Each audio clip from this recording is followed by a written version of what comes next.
Hello. Hello, ആ ലിയാഖത്ത് അതെ ആണല്ലേ?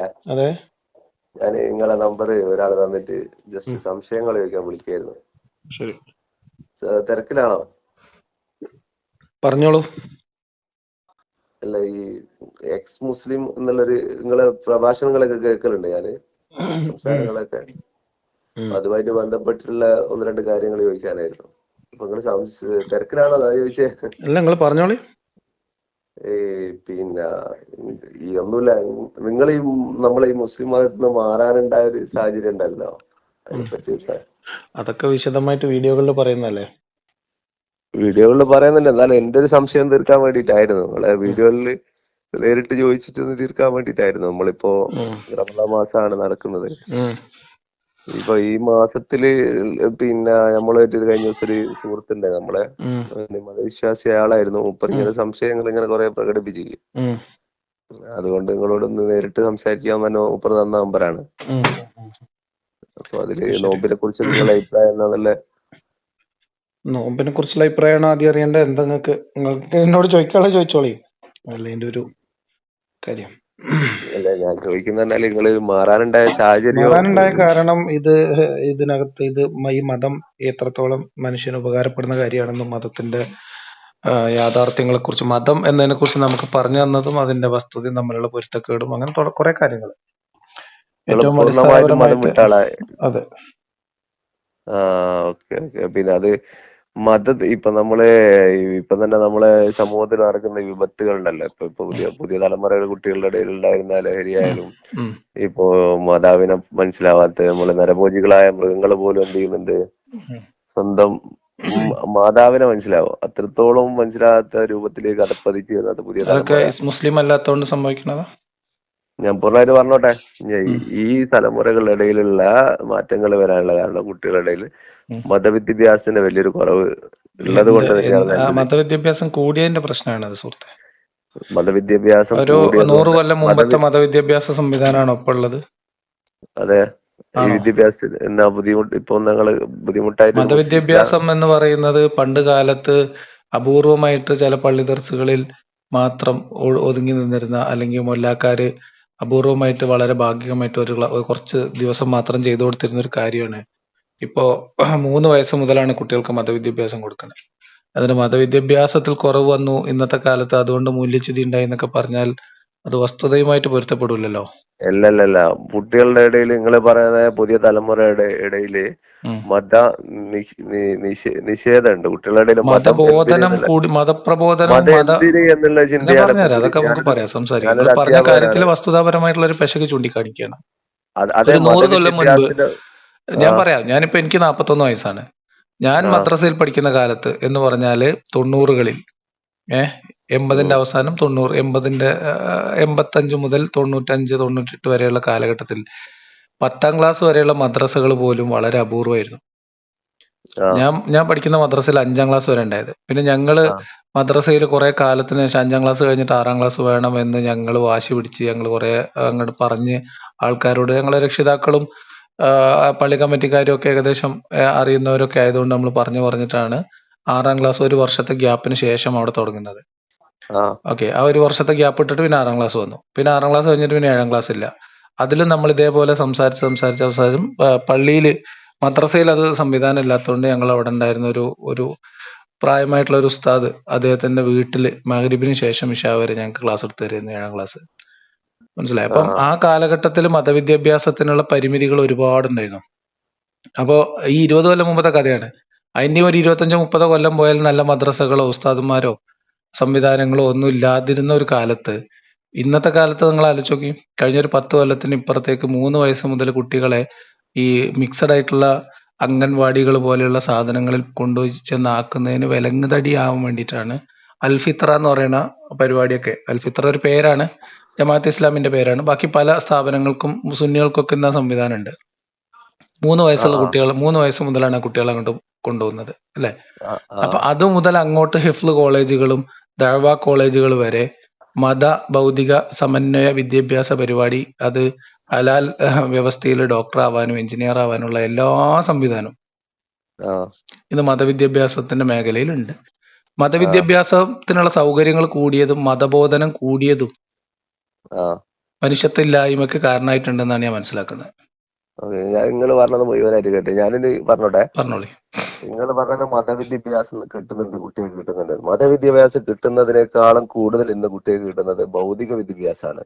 ഒന്നത് അന്നത്തെ കിട്ടുന്ന കുറച്ചാണെങ്കിലും അതിന് മൂല്യം കൽപ്പിക്കുമായിരുന്നു.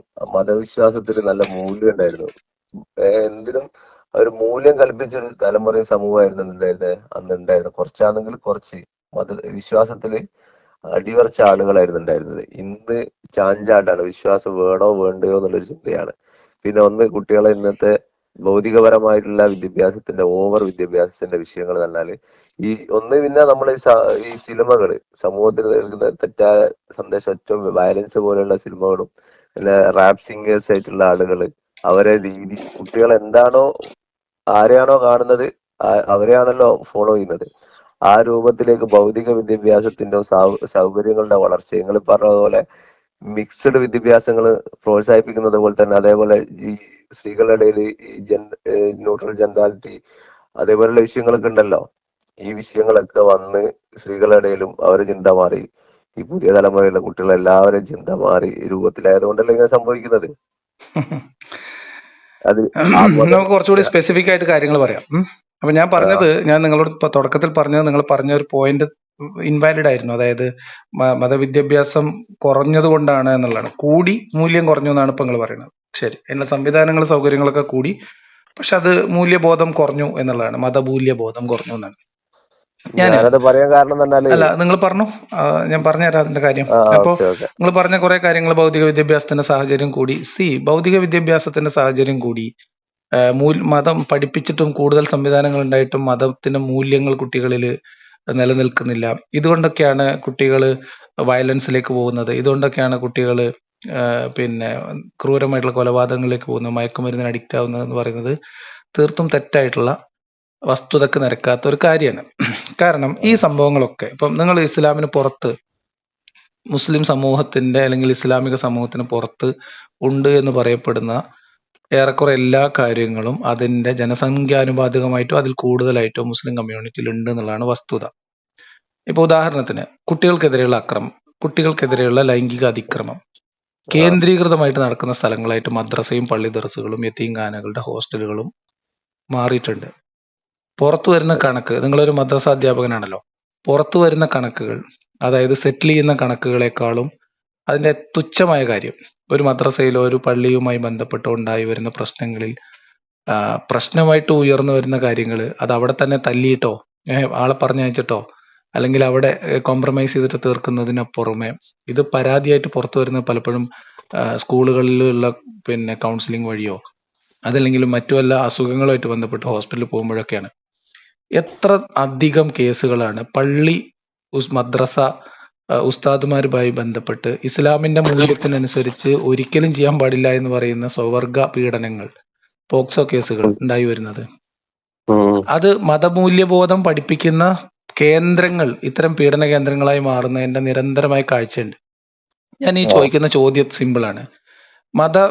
വിശ്വാസം നഷ്ടപ്പെടുന്ന ആളുകൾ, കുട്ടികളുടെ മതവിശ്വാസത്തിൽ കുറവ് വരുന്നു എന്ന് പറഞ്ഞ് വിലപിക്കുകയും അതിനെതിരെ ക്യാമ്പയിൻ നടത്തുകയും ഇസ്ലാമിൽ നിന്ന് ആളുകൾ കൊഴിഞ്ഞു പോകുന്നു എന്നതിന്റെ പേരിൽ പ്രതിരോധത്തിന് സംവിധാനം ഒരുക്കുകയും ചെയ്ത മഹല്ല് കമ്മിറ്റികളും ഉമറാക്കളും പണ്ഡിത സഭകളും മുസ്ലിം സമൂഹത്തിലുള്ള കുട്ടികൾ ഈ മൂല്യം പഠിപ്പിക്കാൻ ഉണ്ടാക്കിയെടുത്ത സ്ഥാപനങ്ങളും അതിലെ അധ്യാപകരിൽ നിന്നുണ്ടാവുന്ന ഇത്തരം പ്രശ്നങ്ങളെ നേരിടാൻ വേണ്ടി എന്തെങ്കിലും ഒരു സംവിധാനം ചെറുവിരൽ അനക്കിയിട്ടുണ്ടോ? അപ്പൊ ഇത് പിന്നെ അതേപോലെ മയക്കുമരുന്ന്, ഇപ്പൊ ഈ പറയപ്പെടുന്ന അഫാൻ എന്ന് പറയുന്നത് ഏറ്റവും ആ അവസാനം നമ്മൾ ഏറ്റവും ക്രൂരമായിട്ട് കണ്ടത്, ഇതൊക്കെ മതവിശ്വാസി അല്ലാത്തത് കൊണ്ടാണോ? ആള് വിശ്വാസി അല്ലായിരുന്നു നിങ്ങൾക്ക് വാദമുണ്ടോ? ഞാൻ നിങ്ങൾ പറഞ്ഞത് അത് അപ്പൊ മുഴുവനായിട്ട് ഞാൻ കേട്ടു. പറഞ്ഞ ഇതൊന്ന് കംപ്ലീറ്റ് ചെയ്യട്ടെ. അപ്പൊ ഞാൻ പറയുന്നത് ക്രിമിനൽ മനോഭാവം അല്ലെങ്കിൽ മനുഷ്യന്റെ ഈ തരത്തിലുള്ള മൂല്യബോധത്തിലുള്ള കുറവ്, ധാർമ്മികതയുടെ കുറവ് എന്ന് പറയുന്നത് ഏതെങ്കിലും ഒരു മതത്തിൽ വിശ്വസിച്ചത് കൊണ്ട് കൂടുകയോ മതവിശ്വാസം ആ ഒരു പർട്ടിക്കുലർ മതവിശ്വാസം അല്ലാതായതുകൊണ്ട് കുറയുകയോ ചെയ്യും എന്ന് വിചാരിക്കുന്ന ആളെ അല്ല ഞാൻ. ആ മനസ്സിലായോ? അത് വളരെ വ്യക്തിപരമായിട്ട് സാമൂഹികമായിട്ട് അതിന് മതങ്ങൾക്കും അതിന്റെ പങ്കുണ്ട്. കൃത്യമായിട്ട് മതങ്ങൾക്ക് അതിന്റെ ഉത്തരവാദിത്തമുണ്ട്, രാഷ്ട്രങ്ങൾക്ക് ഉത്തരവാദിത്തമുണ്ട്, ഇവിടുത്തെ സംവിധാനങ്ങൾക്ക് ഉത്തരവാദിത്തമുണ്ട്, അൾട്ടിമേറ്റ്ലി ഗവൺമെന്റുകൾക്ക് ഉത്തരവാദിത്തമുണ്ട്. അപ്പൊ ഇങ്ങനെയൊന്നും അല്ല നമ്മളൊരു മതത്തെ അനലൈസ് ചെയ്യേണ്ടത്. അപ്പൊ സാമൂഹ്യ പ്രശ്നങ്ങളെ മുൻനിർത്തിയിട്ട് മതങ്ങളെ അനലൈസ് ചെയ്യുമ്പോൾ മതവുമായി നേരിട്ട് ബന്ധമുള്ള കാര്യങ്ങളിൽ മാത്രമേ അത്തരം അനാലിസിസ് കൊണ്ട് കാര്യമുള്ളൂ. ഇപ്പൊ കള്ള്, ഓക്കെ. മദ്യം നിരോധനം, ഓക്കെ, മദ്യനിരോധനത്തിനുള്ള മാർഗം ഇസ്ലാമിക മൂല്യബോധനമാണ് പറഞ്ഞിട്ട് ഒരു കാര്യമില്ല. കാരണം കള്ള് കുടിക്കുന്നത് മുസ്ലിങ്ങളിൽ എത്രയോ ആളുകൾ ആനുപാതികമായിട്ട്, ജനസംഖ്യാനുപാതികമായിട്ട് തന്നെ കള്ളു കുടിക്കുന്നുണ്ട്. എനിക്കറിയാം, നമ്മളൊക്കെ മുസ്ലിം സമൂഹത്തിനകത്ത് തന്നെ ജീവിച്ച ആൾക്കാരാണല്ലോ. എന്റെ കൂടെ പിന്നെ വളർന്നു വന്ന ആളുകളില് അവസരം കിട്ടുമ്പോഴൊക്കെ മദ്യം കഴിച്ചിരുന്ന ആളുകൾ ഇപ്പോഴും വലിയ മുത്തക്കികളായിട്ടുള്ള മുസ്ലിങ്ങളാണ്. ഞാൻ അന്നും മദ്യം കഴിക്കാറില്ല, ഇന്നും മദ്യം കഴിക്കാറില്ല. അപ്പൊ ഇതൊന്നുമായിട്ട് മതത്തെ, അപ്പൊ ഇത്തരം പ്രശ്നങ്ങൾക്കുള്ള പരിഹാരമായിട്ട് മതത്തെ ഉയർത്തി കാണിക്കുന്നത് ഒരു വസ്തുതയില്ലാത്ത കാര്യമാണ്. മതം ഇറ്റ്സെൽഫ്, മതമായിട്ട് തന്നെ പരിഗണിക്കുകയും പരിശോധിക്കപ്പെടുകയും ചർച്ച ചെയ്യപ്പെടുകയും ചെയ്യണം. മതത്തിന്റെ അവകാശവാദങ്ങൾ, ഇപ്പൊ ഞാൻ മതം എന്തുകൊണ്ട് ഉപേക്ഷിച്ചു? മതം ഈ പറയുന്ന ഇതാണ്, ഈ അവകാശവാദങ്ങളും അതിന്റെ വസ്തുതയും തമ്മിൽ യാതൊരു പൊരുത്തവും ഇല്ല. മതം മാനവികതയാണ്, സമാധാനമാണ്, എല്ലാ മനുഷ്യർക്കും ഏകോദര സാഹോദര്യാണെന്നൊക്കെ പറയുകയും മതം വളരെ കടുത്ത, വളരെ ഇടുങ്ങിയ ഗോത്ര ചിന്തയാണെന്ന് എനിക്ക് മനസ്സിലാവുകയും ചെയ്തതിന്റെ അടിസ്ഥാനത്തിലാണ് മതം ഉപേക്ഷിക്കുന്നത്. ഒരു കാരണം ഞാൻ പറഞ്ഞെന്നുള്ളൂ. അങ്ങനെ നിരവധിയായിട്ടുള്ള കാരണങ്ങൾ. അതിൽ ഞാൻ എപ്പോഴും എടുത്തു പറയാറുള്ള കാരണമാണ് സ്ലേവറി. അതേപോലെ തന്നെ സ്ത്രീകൾക്കെതിരെയുള്ള സമീപനം, വിശ്വാസം നഷ്ടപ്പെടുന്നവരെ കൈകാര്യം ചെയ്യുന്ന രീതി, സംശയമുള്ളവരെ ഹാൻഡിൽ ചെയ്യുന്ന രീതി, ചോദ്യം ചോദിക്കുന്നവരോടുള്ള സമീപനം, ഇതര മതസ്ഥരോടുള്ള സമീപനം, ഇതൊന്നും ഒരു ആഗോള മാനവികത, എല്ലാ മനുഷ്യരും തുല്യരായിട്ട് പരിഗണിക്കപ്പെടുക എന്നുള്ള ഒരു സങ്കല്പത്തിലല്ല. അത് വളരെ കുടുസായിട്ടുള്ള ഒരു ഗോത്ര ചിന്തയാണ് മതത്തിനുള്ളത്. അതുകൊണ്ടാണ് എല്ലാ മനുഷ്യരെയും തുല്യരായിട്ട് കാണണമെന്ന് ആഗ്രഹിക്കുന്ന ഒരാൾക്ക് ആ മതത്തിൽ നിൽക്കാൻ പറ്റാത്തത്. അതുകൊണ്ടാണ് ഞാനൊക്കെ പുറത്തു പോയത്. നിങ്ങൾ പറഞ്ഞോളൂ. ഓക്കെ. നിങ്ങൾ പറഞ്ഞ ഒരു വിഷയത്തില്, നിങ്ങൾ പറഞ്ഞ മദ്രസയിൽ നടക്കുന്ന, ഞാനൊരു മദ്രസ അധ്യാപകനല്ലേ, ഞാനൊരു സ്കൂൾ അധ്യാപകനാണ്. പിന്നെ ഞാൻ മദ്രസ അധ്യാപകനല്ല എന്നുള്ള, എനിക്ക് മതപരമായിട്ടുള്ള തുച്ഛമായ അറിവുകളും വളരെ അപൂർവമായ അറിവുകൾ തന്നെ, ഒരു മദ്രസ പഠിച്ച് കുറച്ച് കാര്യങ്ങളൊക്കെ ഉള്ള ചുറ്റുപാടുള്ള അറിവുകൾ മാത്രമുള്ള ഒരു മനുഷ്യനാണ് ഞാൻ. മദ്രസ അധ്യാപകനല്ല. പിന്നെ നിങ്ങൾ പറഞ്ഞൊരു മദ്രസ വിഷയങ്ങളില് പീഡനം നടക്കുന്ന ഒരു വിഷയം, പിന്നെ ഈ സ്വർഗപരമായിട്ടുള്ള ഒരു സമീപനം ഉണ്ടല്ലോ, അത് മുസ്ലിം നാമധാരികളായിട്ട് ഒരിക്കലും ഒരാളെ മുസ്ലിം തന്നെ അടിമപ്പെട്ടവനാ. അവൻ അടിമപ്പെട്ടവനായാലേ മുസ്ലിം ആവില്ല, അല്ലെങ്കിൽ മുസ്ലിം നാമധാരി ആവുകയുള്ളൂ, അല്ലാത്തൊരിക്കലും മുസ്ലിം ആവില്ല. മനുഷ്യനിടയിൽ പടച്ചവൻ പറയുന്നുണ്ട്, എല്ലാരും പേര് കൊണ്ടാരും എന്ത് ചെയ്യുന്നില്ല, മുസ്ലിം ആവുന്നില്ല.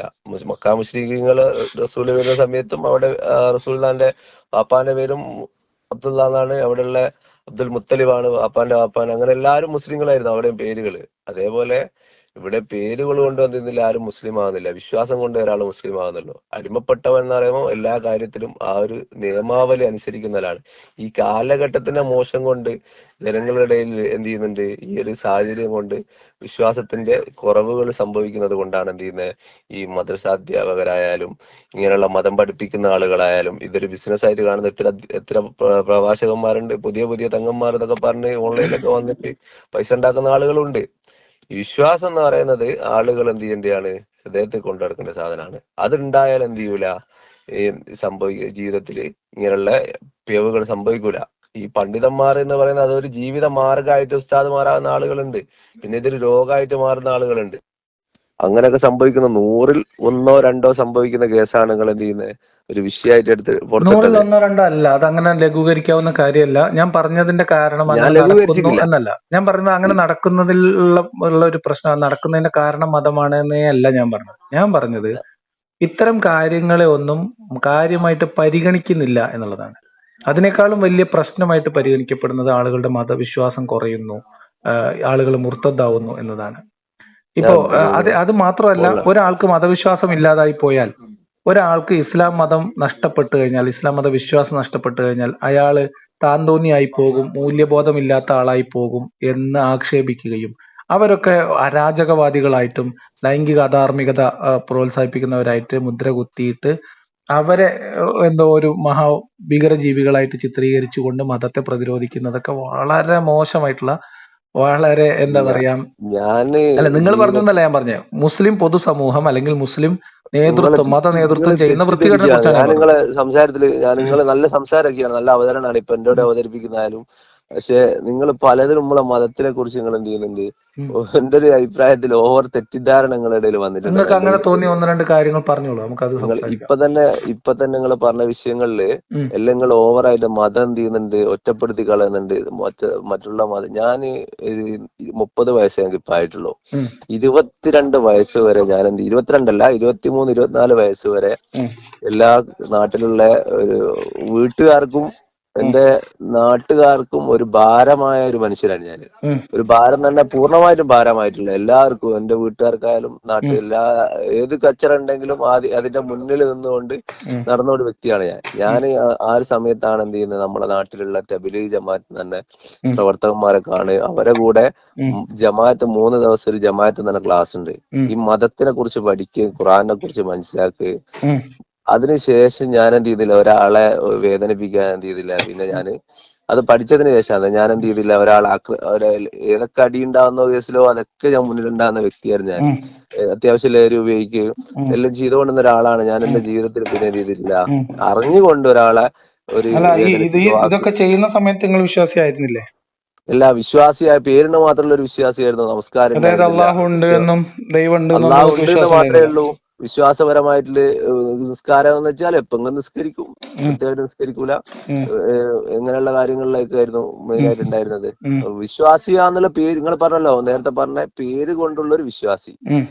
ഒരു പേരുള്ളതുകൊണ്ട് അപ്പൊ മതപരമായിട്ടുള്ള മൂല്യങ്ങൾ. അതിനുശേഷം ആ സമയത്ത് പേരുകൊണ്ടുള്ള വിശ്വാസം കൊണ്ട് നിങ്ങൾ പിന്നെ മതം തെറ്റാണെന്ന് പറഞ്ഞ കാര്യങ്ങളൊന്നും തെറ്റായിട്ട് മനസ്സിലാക്കിയില്ല, നിങ്ങൾ ആ തെറ്റുകളൊക്കെ തെറ്റായിട്ട് ചെയ്തു, മനസ്സിലായി. പക്ഷെ അതിനെ കുറിച്ച് ബോധമില്ലായിരുന്നു, കൂടുതൽ ബോധമില്ലായിരുന്നു. ബോധം. പിന്നെ അപ്പൊ ഇതിനെ നിങ്ങൾ പിന്നെ പിന്നെ ലഹരി ഉപയോഗിക്കരുത് എന്നതിന്റെ കാരണമായിട്ട് നിങ്ങൾ കണ്ടെത്തിയത് ആ ക്ലാസ്സിൽ പറഞ്ഞത് അല്ലേ? നരകത്തിന്റെയും ഖബറിന്റെയും ശിക്ഷകളെ കുറിച്ചും നമുക്ക് കിട്ടുന്ന ഇതൊക്കെ ഒഴിവാക്കി കിട്ടുന്ന ലാഭങ്ങളെ കുറിച്ചും നമ്മളെ ജീവിതത്തിൽ ഉണ്ടാണ്ട് നമ്മൾ എങ്ങനെ ജീവിക്കണം, നമ്മളെ ജീവിതത്തിൽ ഹൃദയം എങ്ങനെ ശുദ്ധീകരിക്കണം, നമ്മളെ ജീവിതം ഒരു വലിയൊരു ലക്ഷ്യത്തോടു കൂടി നമ്മളെ അയച്ചത് നമ്മളൊരു അലക്ഷ്യമായി ജീവിക്കേണ്ട അതായത് ഒരാളല്ല നിങ്ങൾ അവർ എന്നും. പേടിപ്പിച്ചു, അതാണ് സംഭവം.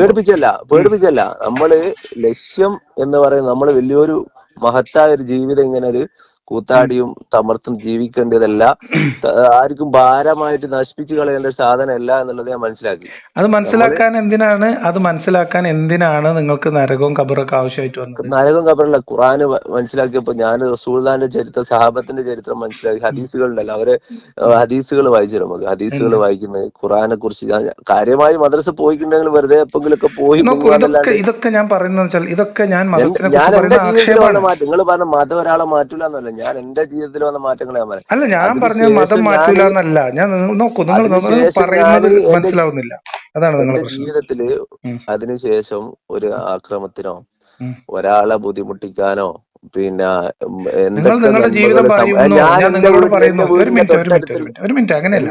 നിങ്ങൾ നോക്കൂ, നിങ്ങളെ പോലെ ഞാനും മുസ്ലിം കുടുംബത്തിൽ ജനിച്ച് മദ്രസയിലൊക്കെ പഠിച്ച് അങ്ങനെ ജീവിക്കുന്ന ഞാൻ, എന്റെ ചുറ്റുമുള്ള മുസ്ലിം സുഹൃത്തുക്കളൊക്കെ മദ്യപിക്കുന്ന സമയത്ത് ഞാൻ മദ്യപിച്ചിട്ടില്ല, ഞാൻ ആരെ ഉപദ്രവിച്ചിട്ടില്ല, ഞാൻ ഒരു സമൂഹത്തിന് ഗുണകരമല്ലാത്ത ഒരു കാര്യം ചെയ്തിട്ടില്ല, ഒരു ക്രിമിനൽ ആക്ടിവിറ്റിയിലും പങ്കെടുത്തിട്ടില്ല. പക്ഷെ നിങ്ങൾ പങ്കെടുത്തിരുന്നു. നിങ്ങൾ നോക്കൂ, ഞാനും മദ്രസയിൽ പഠിച്ചു, ഞാനും മുസ്ലിം കുടുംബത്തിൽ ജനിച്ചു, ഞാനും മുസ്ലിം സമൂഹത്തിൽ മുസ്ലിം സംസ്കാരത്തിൽ ജീവിച്ചു. നിങ്ങൾ അങ്ങനത്തെ കാര്യങ്ങളിലേക്ക് പോയി, ഞാൻ അങ്ങനത്തെ കാര്യങ്ങളിലേക്ക് പോയില്ല. ഓക്കെ, ഇനി നിന്നോളൂ.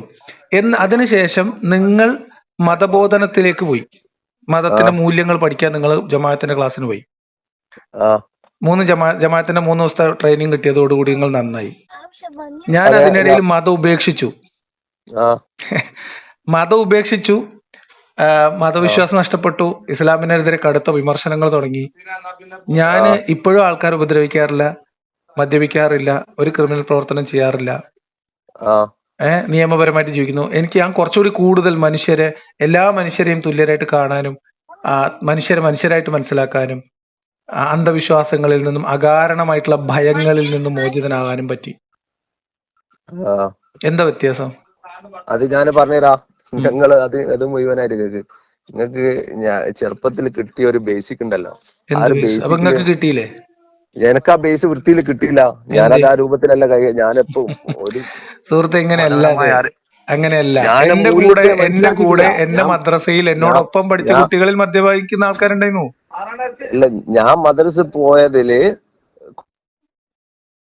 മദ്രസ പോയിട്ടുള്ളൂ. ആ പോയതന്നെ വീട്ടുകാരെ നിർബന്ധം കൊണ്ടുള്ള ഒരു പോക്കായിരുന്നു. എപ്പെങ്കിലും പോവും, തിരിച്ചു പോരും. ആ സമയത്തും കുട്ടികളുടെ കൂടെ കളിക്കാൻ പോകുന്ന ഒരു മൈൻഡായിരുന്നു എനിക്കുണ്ടായിരുന്നത്. ഞാൻ കൂടുതൽ മനസ്സിലാക്കിയിരുന്നില്ല. ഉം. ഞാൻ കൂടുതൽ സി മതത്തെ ഞാൻ കുറിച്ച് പറഞ്ഞെന്താ അറിയോ, മനസ്സിലാക്കി. ഇത്തരം കാര്യങ്ങൾ ഒരു ആ, ഒരു ലക്ഷ്യം ഒരു ഒരു പറയും 2, 8, 1, 9, ഹലോ 5, ഹലോ 4.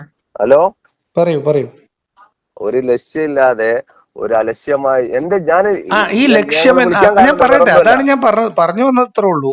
അപ്പൊ ഒരു ആ മനുഷ്യൻ തെറ്റിലേക്ക് പോകാനോ തെറ്റിൽ നിൽക്കാതിരിക്കാനോ ഉള്ള ഏക കാരണം മതമല്ല എന്നാണ് ഞാൻ പറഞ്ഞത്.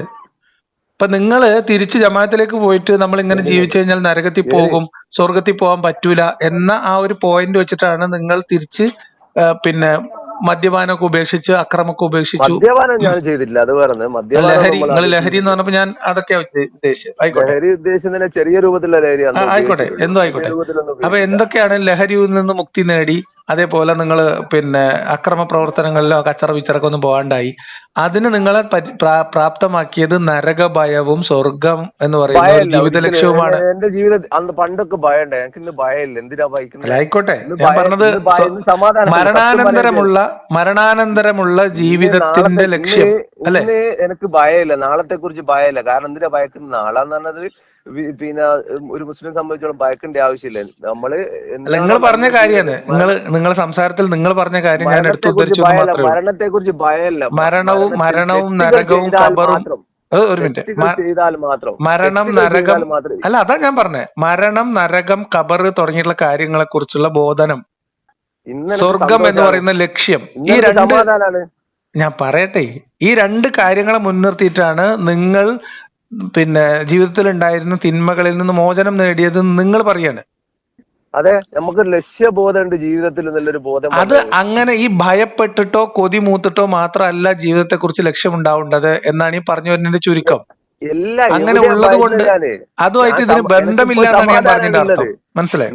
ഇന്നലെ കുറിച്ച് ഞാന് സി പഠിച്ചോൻ ഇസ്ലാം, പറയുന്നുണ്ട്, ഞാൻ തൗബ നിങ്ങളെ എന്ന് പോലെ പറയുന്നത്. തന്നെ മദ്രസയിൽ പഠിച്ച ആളാണ്. മരണത്തെക്കുറിച്ചും നരകത്തെക്കുറിച്ചും ഖബറിനെ കുറിച്ചും ബർസഖിനെ കുറിച്ചും ഒക്കെ പഠിപ്പിക്കപ്പെടുന്നത് ഭയം തന്നെയാണ്.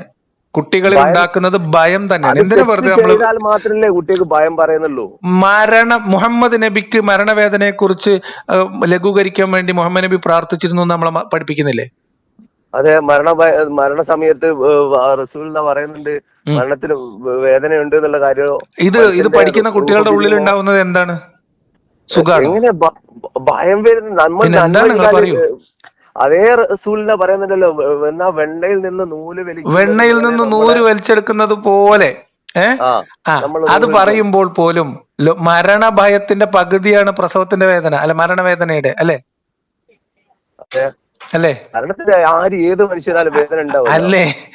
മനുഷ്യന്റെ മരണത്തിന് എന്ത് വേദന? അത് ചിന്തിച്ചാൽ പറയൂ. പോരെ. മരണത്തിന് എന്ത് വേദനയുള്ളത്?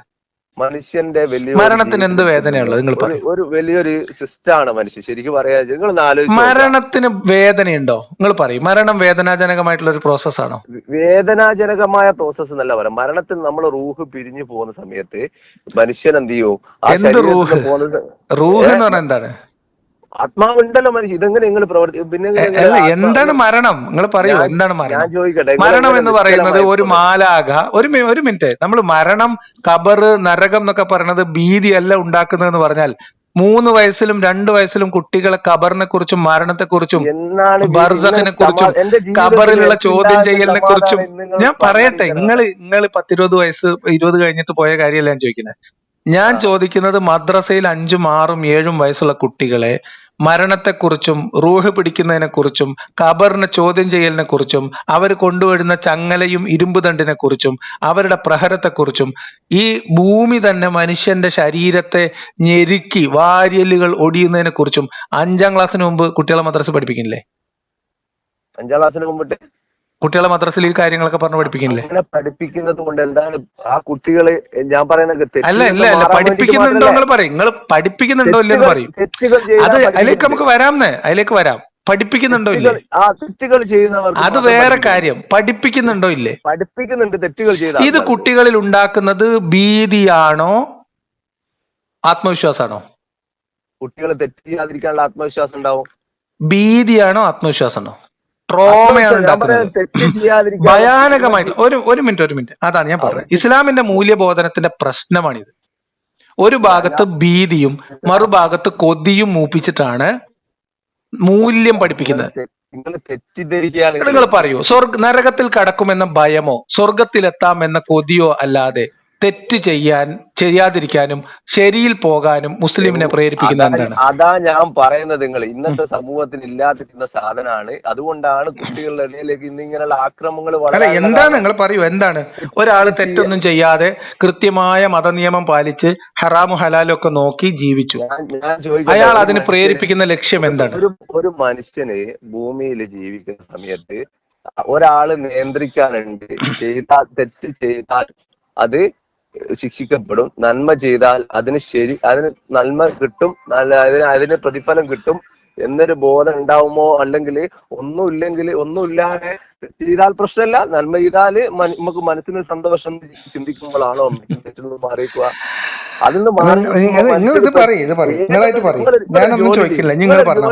നിങ്ങളൊരു ജോലി ചെയ്യും. ഇല്ല, അതൊക്കെ പോട്ടെ, നിങ്ങൾ വേറെ ഉദാഹരണങ്ങൾക്ക് പോലെ നമുക്ക് ഈ മരണം, ഭയം, നരകവും സ്വർഗവും ജീവിത ലക്ഷ്യം തന്നെ തീരുമാനിക്കാം. നിങ്ങളിത് പറയൂ. അതായത് ഞാൻ പറഞ്ഞ കാര്യങ്ങൾ പോയിന്റ് ചെയ്യൂ. അതായത് ഒരു മുസ്ലിമിനെ സംബന്ധിച്ച് നിങ്ങൾ പറഞ്ഞു ജീവിത ലക്ഷ്യം വേണം, നിയന്ത്രിക്കാൻ ആൾ വേണം. ശരി, സമ്മതിച്ചു. ഇസ്ലാം എന്ന് പറയുന്ന മതം മുന്നോട്ട് വെക്കുന്ന ജീവിത ലക്ഷ്യം നരകം എന്ന ഭീകരതയിലേക്ക് പതിക്കാതിരിക്കാനുള്ള ഒരു ഭയവും സ്വർഗത്തിലെ സുഖലോലുപതയെക്കുറിച്ചുള്ള ഒരു മോഹവും അല്ലാത്ത എന്ത് ലക്ഷ്യമാണ് നിങ്ങൾ മുന്നോട്ട് വെക്കുന്നത്? നമ്മുടെ ജീവിതം തന്നെ ശുദ്ധിയാകുന്നില്ല. എന്തിനാ അങ്ങനെ ആക്കുന്നത്? എന്തിനാ ജീവിതം ശുദ്ധിയാക്കുന്നത് പറയും? ഒരു മനുഷ്യന് സമൂഹത്തിൽ ജീവിക്കുമ്പോ നമ്മളെ ചുറ്റുപാടും നമ്മളെ പോലെ തന്നെ മറ്റുള്ള ജീവികൾ ജീവിക്കുന്നുണ്ട്, മൃഗങ്ങൾ ജീവിക്കുന്നുണ്ട്, പക്ഷികൾ ജീവിക്കുന്നുണ്ട്. നിങ്ങൾ ഇത് പറയും, നിങ്ങൾ എന്തിനു ഉത്തമ വിശ്വാസിയായി ഇപ്പൊ ജീവിക്കുന്നു? ഞാൻ മുഴുവനായിട്ട് പറഞ്ഞോട്ടെ. അങ്ങനെയുള്ള ജീവികൾ ജീവിക്കുന്നുണ്ട്. അതിൽ നമുക്കറിയാം, വീട്ടിൽ പോറ്റുന്ന പശുക്കളായാലും അല്ലെങ്കിൽ തെരുവ് നായ്ക്കളായാലും അവരൊക്കെ ജീവിക്കുന്നത്. അവർ വസ്ത്രം ധരിക്കുന്നുണ്ടോ? അവർക്ക് കുടുംബം ഉണ്ടോ?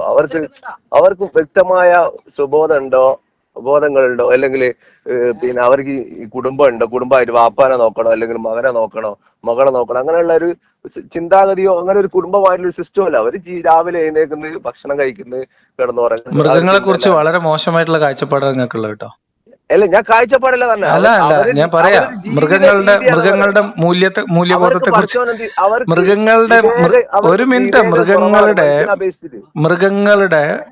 മൃഗങ്ങളെ കുറിച്ച് നിങ്ങൾക്ക് വളരെ മോശം കാഴ്ചപ്പാടാണുള്ളത്. നിങ്ങൾ പറഞ്ഞോളൂ, കണ്ടിന്യൂ ചെയ്തു. ഞാൻ മോശമായ കാഴ്ചപ്പാടല്ല, നിങ്ങൾ അത് തെറ്റിദ്ധരിക്കരുത്. കാരണം അവർക്ക് മനുഷ്യനെ അപേക്ഷിച്ച് മനുഷ്യനേക്കാൾ നന്ദിയും മനുഷ്യനേക്കാൾ കരുതലുള്ളതാണ് മൃഗങ്ങൾ, മറ്റു മൃഗങ്ങൾ. നിങ്ങൾ വെറുതെ എന്തെങ്കിലും പറഞ്ഞിട്ട് പോലെ. മനുഷ്യനേക്കാളും നന്ദി എന്ന് പറഞ്ഞാൽ നിങ്ങൾ മനുഷ്യനേക്കാളും നന്ദിയും ഞാൻ പറഞ്ഞുതരാം. നരഭോജിയായിട്ടുള്ള പുലിയെ വളർത്തുമൃഗങ്ങളായിട്ട് വളർത്തുന്ന എത്രയോ മനുഷ്യന്മാർ ലോകത്തുണ്ട്. അതൊക്കെ അപകടകരമായിട്ട് പറഞ്ഞുതരാം. നരഭോജി ഒരു കടുവയോ പുലിയോ സിംഹമോ മറ്റൊരു ജീവിയെ ആക്രമിക്കുന്നത് അതിന് ഭക്ഷണത്തിന് വേണ്ടി മാത്രമായിരിക്കും. അതെ, ഭക്ഷണത്തിന് വേണ്ടി മാത്രമായിരിക്കും. ഞാൻ പറയട്ടെ, ഭക്ഷണത്തിന് വേണ്ടി മാത്രമായിരിക്കും. ആ സമയത്ത് അതിന് വിശക്കും, അതിന് യജമാനാണ്. അതാ ആയിക്കോട്ടെ, അതാ പറഞ്ഞത്. ഇനി ഒരു മിനിറ്റ്.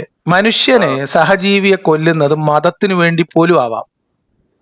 മനുഷ്യന് സഹജീവിയെ കൊല്ലുന്ന മതത്തിന് വേണ്ടി തന്നെ. മതം പഠിക്കാത്തവരാണ്. മതം പഠിച്ചവന് മതം സ്വീകരിക്കാത്തതിന്റെ പേരിൽ പോലും ആളുകൾ കൊല്ലപ്പെടും. ഇപ്പൊ തന്നെ നിങ്ങൾ പറയുന്നത് ഞാൻ എക്സ് മുസ്ലിമാണ്. നിങ്ങൾ എപ്പോഴായിരുന്നു മുസ്ലിം ആയിരുന്നത്?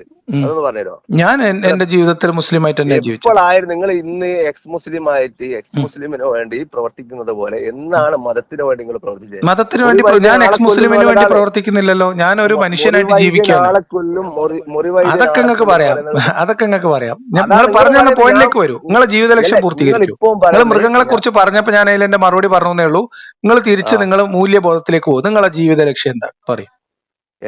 അതാ ഞാൻ പറഞ്ഞത്. നിങ്ങൾ എന്റെ എന്നല്ല, ഒരു മനുഷ്യന്റെ ജീവിത ലക്ഷ്യത്തിൽ മനുഷ്യൻ ഭൂമിയിലേക്ക് ഒരുപാട് മനുഷ്യന്റെ മെമ്മറീസ് തന്നെ എടുത്തു നോക്കിയാൽ മനസ്സിലാവും. ബില്യൺ കണക്കിന് മെമ്മറീസിൽ ഒരു മനുഷ്യനാണ്. അതൊക്കെ ചിന്താശേഷി ശാസ്ത്രം എന്ന് പറയണല്ല, അത് നിങ്ങൾ ഞാൻ കാര്യമാക്കണ്ട. ഇത് ശാസ്ത്രം പറയും. പറയുന്നത് ഞാൻ പറയാം. ആ, ശാസ്ത്രം പറയുന്നത് നിങ്ങൾ ശാസ്ത്രം എല്ലാം നിങ്ങൾ ശാസ്ത്രം പറയണ സംസാരിക്കുന്നത് ശാസ്ത്രം എപ്പോഴും മതത്തിനെതിരാണ്. ശാസ്ത്രം തന്നെയാണ് സംസാരിക്കുന്നത്. അത്രത്തോളം ഒരു മിനിറ്റില് 5 ലിറ്ററിൽ കൂടുതൽ ബ്ലഡുകൾ എന്ത് ചെയ്യാണ് മനുഷ്യന്റെ ശരീരത്തിൽ ഇങ്ങനെ പ്രവർത്തിക്കുകയാണ്. ഇതൊക്കെ വിടും, നിങ്ങൾ വിഷയം പറയൂ. നിങ്ങൾ എന്തിനാണ്, നിങ്ങൾ ഇപ്പൊ എന്തിനാണ് ജമാഅത്തിലൊക്കെ പോയിട്ട് ഇപ്പൊ ജീവിക്കണം? എന്തിനാണ് ഞാൻ പറയാൻ നിങ്ങൾ മുഴുവനായിട്ട് നിങ്ങൾ പറയുന്നത് തീർത്ത് കേൾക്കും. ഞാൻ ഒന്നിക്കട്ടെ ഇന്ന് ഒന്നിക്കട്ടെ മതം ഉപേക്ഷിക്കണം അല്ലെങ്കിൽ ഇത് മനസ്സിലാക്കണം എന്നുള്ള പോലെ തന്നെ ഞങ്ങളെ വിളിച്ചേ. ആ ഒരു ചിന്ത ആ ഒരു ഇതിൽ തന്നെ ഞങ്ങളെ വിളിച്ചത്.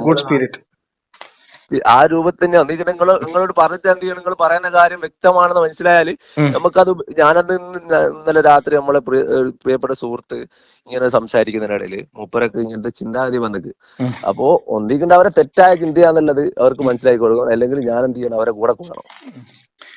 അങ്ങനെയൊന്നുമല്ല. ഇതൊക്കെ നിങ്ങൾക്ക് വളരെ എന്താ പറയാ, അങ്ങനെയൊന്നുമല്ല കാര്യങ്ങൾ, ആശയങ്ങൾ സംസാരിക്കേണ്ടത്. ഞാൻ ആശയങ്ങളല്ല പറയുന്നത്, ഞാനത് മനസ്സിലാക്കാൻ വേണ്ടിട്ട് നിങ്ങളോട് വിളിക്കുന്നത്. അപ്പൊ നിങ്ങളോട് കൃത്യമായിട്ട് നമുക്ക് സംസാരിക്കണം, വിശദമായിട്ട് നമ്മളെ മനസ്സിലാക്കിയ കാര്യങ്ങൾ നിങ്ങളോട് കൃത്യമായിട്ട് പറയണല്ലോ. അതുകൊണ്ടാണ് ഇങ്ങനെ വിശദീകരിച്ച് സംസാരിക്കുന്നത്. അപ്പൊ ഞാൻ മനസ്സിലാക്കിയത് തന്നെ ഒരു മനുഷ്യൻ എന്ന് പറഞ്ഞാല് വലിയൊരു സംഭവമാണ്. ഒരു മനുഷ്യൻ ആ ഒരു വലിയ സംഭവം വെച്ചാൽ മനുഷ്യനെ സംബന്ധിച്ചോളം അതിലും വലിയ സംഭവം ഒന്നുമില്ല. അത്രയും വലിയ ഞാൻ അതൊന്നുമല്ല, നിങ്ങൾ വെറുതെ അങ്ങനെ ഭൂമിയിലേക്ക് അയച്ച മനുഷ്യന് ഇങ്ങനെ ഒരു ലക്ഷ്യമില്ലാതെ ആ ലക്ഷ്യം എന്താണ് അത് പറയൂ. നമുക്ക് ഒന്നും ചെയ്യാൻ പറ്റില്ലല്ലോ.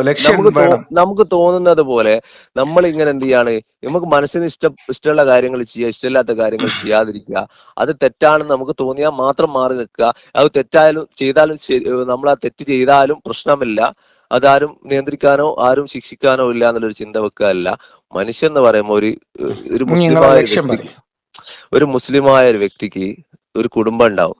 കുടുംബം ഉണ്ടെങ്കിൽ സുഹൃത്തെ, നമ്മൾ എന്താ അറിയോ, ഇത് ആളുകൾ കേൾക്കും എന്ന് മനസ്സിലാക്കുക ദയവ് ചെയ്തിട്ട്. ഞാൻ പറഞ്ഞത്, നിങ്ങള് ലക്ഷ്യം വേണല്ലോ. എന്റെ ലക്ഷ്യം എന്നാൽ ഞാൻ ഈ ഭൂമിയിലേക്ക് ഇപ്പം മനസ്സിലാക്കിയ ലക്ഷ്യം എന്ന് പറഞ്ഞാല്, ഈ ഭൂമിയിലേക്ക് അയച്ചത് എന്ന് പറഞ്ഞത്, നാളെ ഭൂമിയിൽ നിന്നും മരണപ്പെട്ടു പോകുമ്പോൾ എന്റെ ജീവിതം ഇവിടെ താൽക്കാലികമാണ്. ഈ താൽക്കാലിക ജീവിതത്തില് നാളെ വലിയൊരു ജീവിതം വരാനുണ്ട് എനിക്ക്. ആ ജീവിതത്തില് ഒരുപാട് ലക്ഷ്യങ്ങൾ നേടിയെടുക്കാൻ വേണ്ടിട്ട് നാളെ സ്വർഗത്തില്, എന്റെ ലക്ഷ്യം എന്ന് വെച്ചാൽ സ്വർഗത്തിലേക്ക് എത്തിപ്പെടുക എന്നുള്ള ലക്ഷ്യമാണ്. എനിക്ക് ആ ലക്ഷ്യമില്ല. ഒരു മിനിറ്റ്, എനിക്ക് ആ ലക്ഷ്യമില്ല.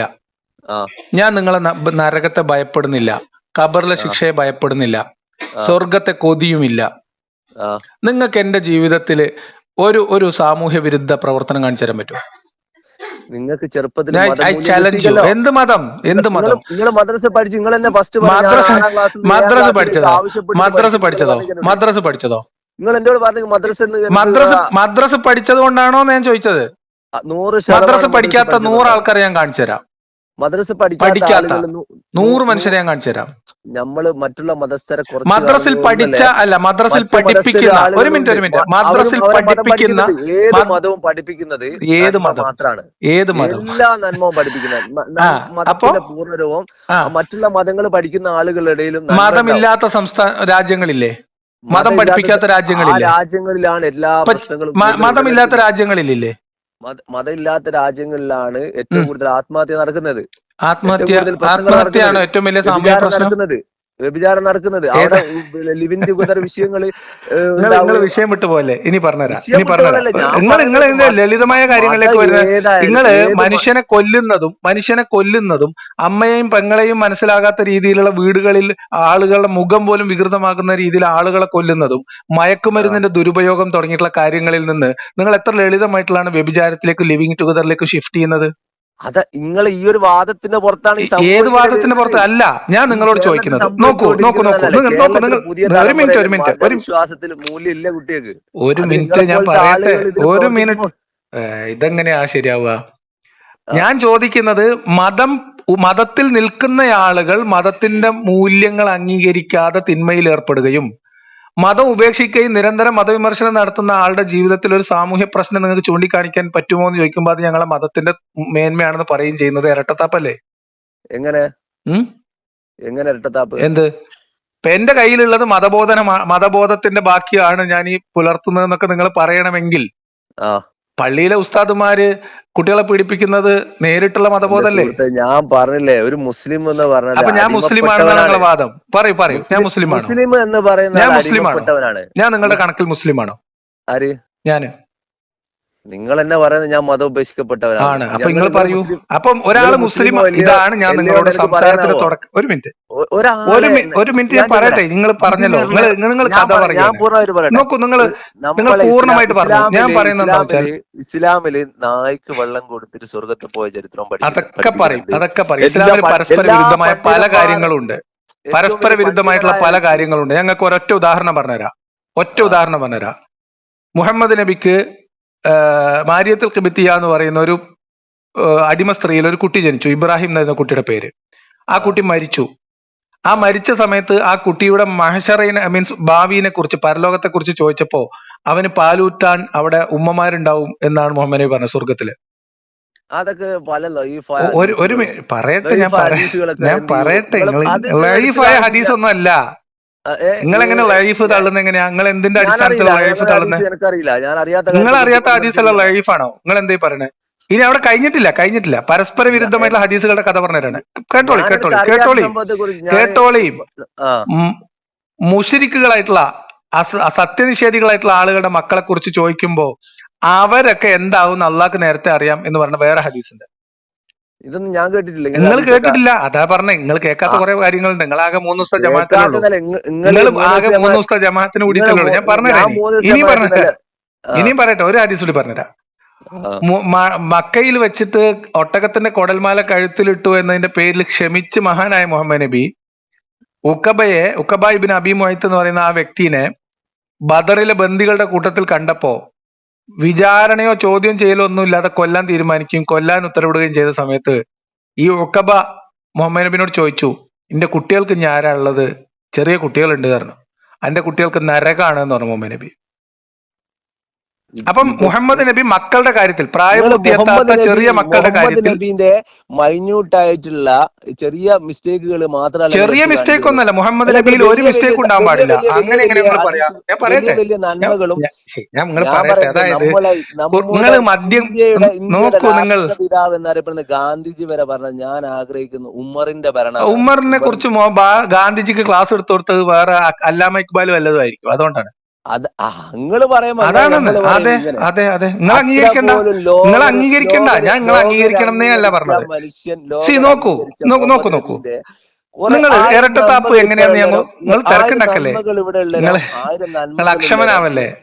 അതായത് അല്ല, ഞാൻ പറയാണ്, നിങ്ങൾ എന്നെ സംസാരിക്കാനേ സമ്മതിക്കുന്നില്ല. നിങ്ങൾ ഭയങ്കര അസ്വസ്ഥനാണ്. ഞാൻ പറഞ്ഞുതരാം എന്താന്ന് പറഞ്ഞത്. 100% അസ്വസ്ഥനല്ല. എന്നാ നിങ്ങൾ കേട്ടോളി. നിങ്ങൾ ഇവിടെ നായക്ക് വെള്ളം കൊടുത്തതിന്റെ പേരിൽ സ്വർഗത്തിൽ പോകും എന്ന് പഠിപ്പിച്ച മതം എന്ന് പറയുമ്പോ നിങ്ങൾ ഉദ്ധരിച്ചത് ഹദീസാണ്. ഓക്കെ, അതിനെ കൗണ്ടർ ചെയ്യാൻ വേണ്ടിയിട്ട് ഞാൻ അതിന് വിരുദ്ധമായ നിരവധി ഹദീസുകൾ ഉണ്ട് എന്ന് പറയാൻ വേണ്ടി ഞാൻ ഹദീസ് എടുത്തപ്പോ നിങ്ങൾ ലൈഫാണ്, നിങ്ങൾ കണ്ടിട്ടില്ലായിരുന്നു. ലൈഫായ ഹദീസുകൾ ഒരുപാട്. നിങ്ങൾ ഒരു ഹദീസ് ഉദ്ധരിച്ചു. നിങ്ങൾ ഒരു ഹദീസ് ഉദ്ധരിച്ചപ്പോ ഞാൻ അത് പറയട്ടെ, ഞാൻ പറഞ്ഞ പോയിന്റ് നിങ്ങൾ മനസ്സിലാക്കൂ. നിങ്ങൾ ഇസ്ലാമിന്റെ മേന്മ പറയാൻ വേണ്ടി ഒരു ഹദീസ് ഉദ്ധരിക്കുമ്പോ ഞാൻ ആ ഹദീസിനെ തള്ളല്ല ചെയ്തത്. ഞാൻ പറഞ്ഞത് അതിന് വിരുദ്ധമായ, പരസ്പര വിരുദ്ധമായ നിരവധി ഹദീസുകൾ നമുക്ക് കാണാൻ പറ്റും. ഇസ്ലാം മതത്തിനെ നിങ്ങൾ എവിടെ ഉദ്ധരിച്ച ഹദീസാണെന്ന് പറഞ്ഞ നിങ്ങൾ എന്നാല് എന്തൊരു കഷ്ടം. അല്ല ഏത് അടിസ്ഥാനത്തിൽ എവിടെ ഉദ്ധരിച്ച?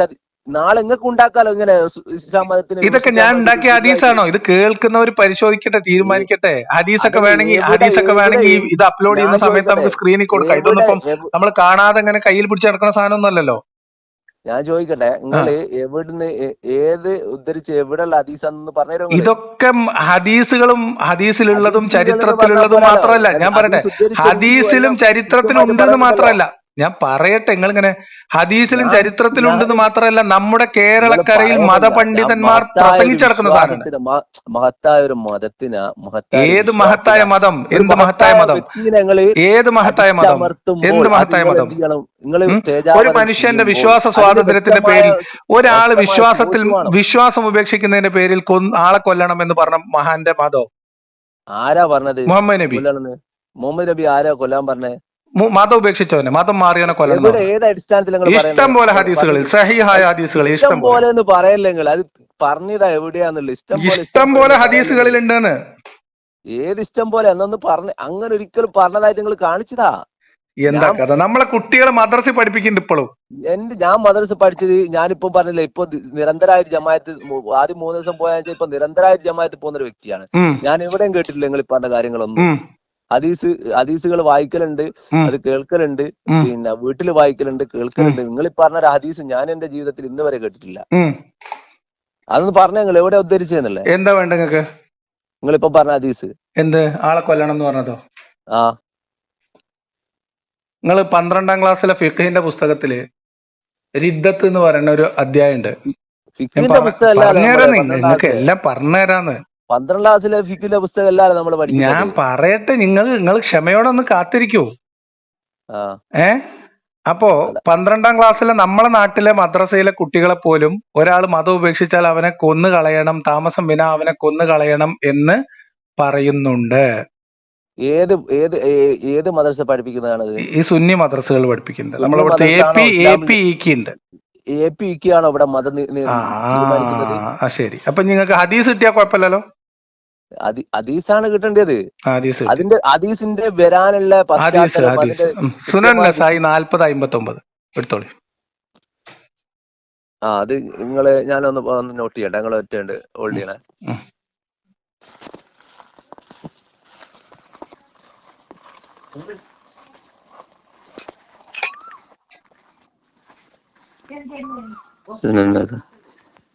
സുനൻ നസായി 4059.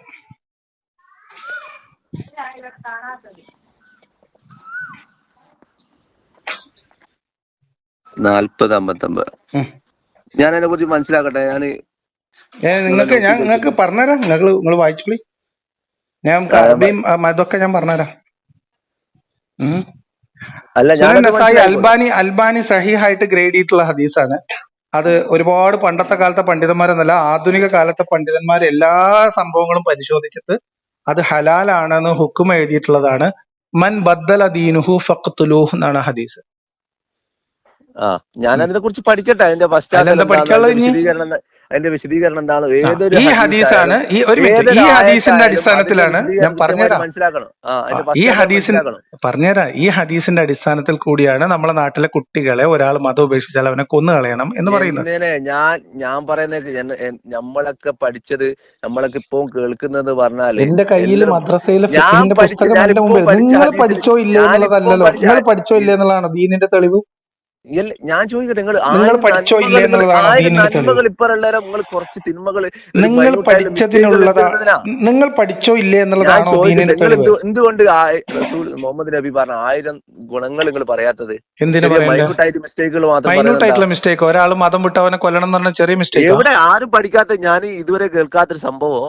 ഇപ്പൊ ഞാനും മുസ്ലിമായി ജീവിക്കുന്ന ആളാണ്. ഞാനും മദ്രസ പഠിച്ചിട്ട് ഇപ്പൊ ഞാൻ പറഞ്ഞത് ഈ മദ്രസയിൽ വെച്ച് ജമാഅത്ത് പോയിട്ടുണ്ട്, അവിടുന്ന് പഠിക്കുന്നുണ്ട്.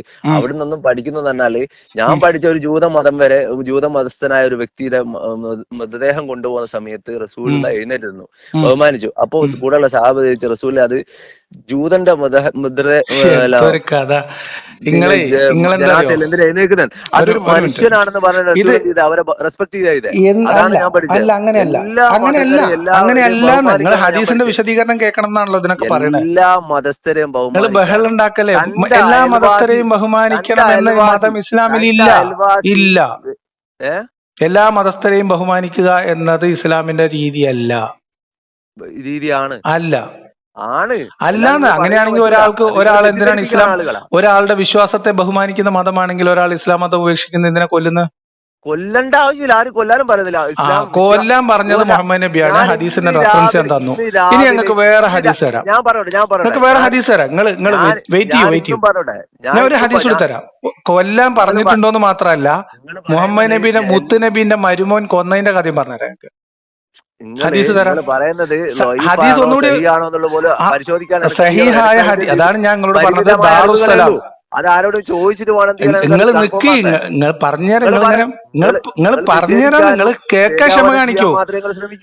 ദാറുസ്സലാം സഹീഹ് എന്ന് ഗ്രേഡ് ചെയ്ത അൽബാനിയുടെ ഗ്രേഡിങ്ങിന്റെ അടിസ്ഥാനത്തിൽ ദാറുസ്സലാം സഹീഹായിട്ട് ഗ്രേഡ് ചെയ്ത ജാമിഅ തിർമിദിയുടെ 1458 ഹദീസും കൂടി നോക്കിക്കോളി. നോട്ട് ചെയ്ത് വെച്ചോളി.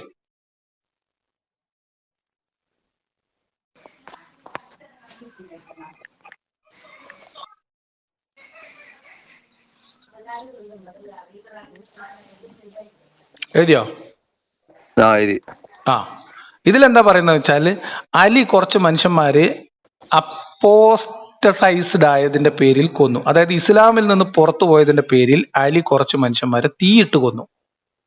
കേട്ടോളി, ആ നിങ്ങൾ എടുത്തു ചാടണ്ട, തീയിട്ട് കൊല്ലാൻ ആ പാടില്ല, അത് അള്ളാന്റെ ശിക്ഷയാണ്. ഹദീസ് നേരെ കേട്ടോളി. ആ ഈ വിവരം ഇബ്നു അബ്ബാസിന്റെ അടുത്തെത്തി.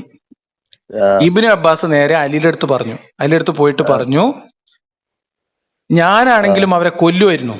എന്തിന്റെ പേരിൽ? According to the statement of Muhammad, means messenger of Allah സല്ലല്ലാഹു അലൈഹി വസല്ലം, the messenger of Allah said, whoever changes his religion then kill him. ആരെങ്കിലും ഒരാൾ മതം മാറിയാൽ അവനെ കൊന്നുകളയുക എന്ന മുഹമ്മദ് നബിയുടെ അധ്യാപനത്തിന്റെ അടിസ്ഥാനത്തിൽ ഞാനാണെങ്കിലും അവരെ കൊല്ലുമായിരുന്നു. And I would not have burned them because of the messenger of Allah said, do not punish with the punishment of Allah. അള്ളാഹിന്റെ ശിക്ഷാരീതി ഉപയോഗിച്ചുകൊണ്ട് നമ്മൾ മനുഷ്യരെ ശിക്ഷിക്കാൻ പാടില്ല. അതുകൊണ്ട് ഞാൻ അവരെ കത്തിക്കാൻ പാടില്ലായിരുന്നു. അത് തെറ്റാണ്. പക്ഷെ കൊല്ലണം എന്ന മുഹമ്മദ് നബിയുടെ അധ്യാപനത്തിന്റെ അടിസ്ഥാനത്തിൽ ഞാനാണെങ്കിലും അവരെ കൊല്ലുമായിരുന്നു എന്ന് ഇബ്നു അബ്ബാസ് അലിയോട് പറഞ്ഞതായിട്ട് ഇക്രിമയിൽ നിന്ന് ഉദ്ധരിച്ച ഹദീസ് ജാമിഅ തിർമിദിയിൽ 1458 ഗ്രേഡ് സഹീഹാണ്. ദാറുസലാം ഗ്രേഡ് ചെയ്തിട്ടുള്ളത്.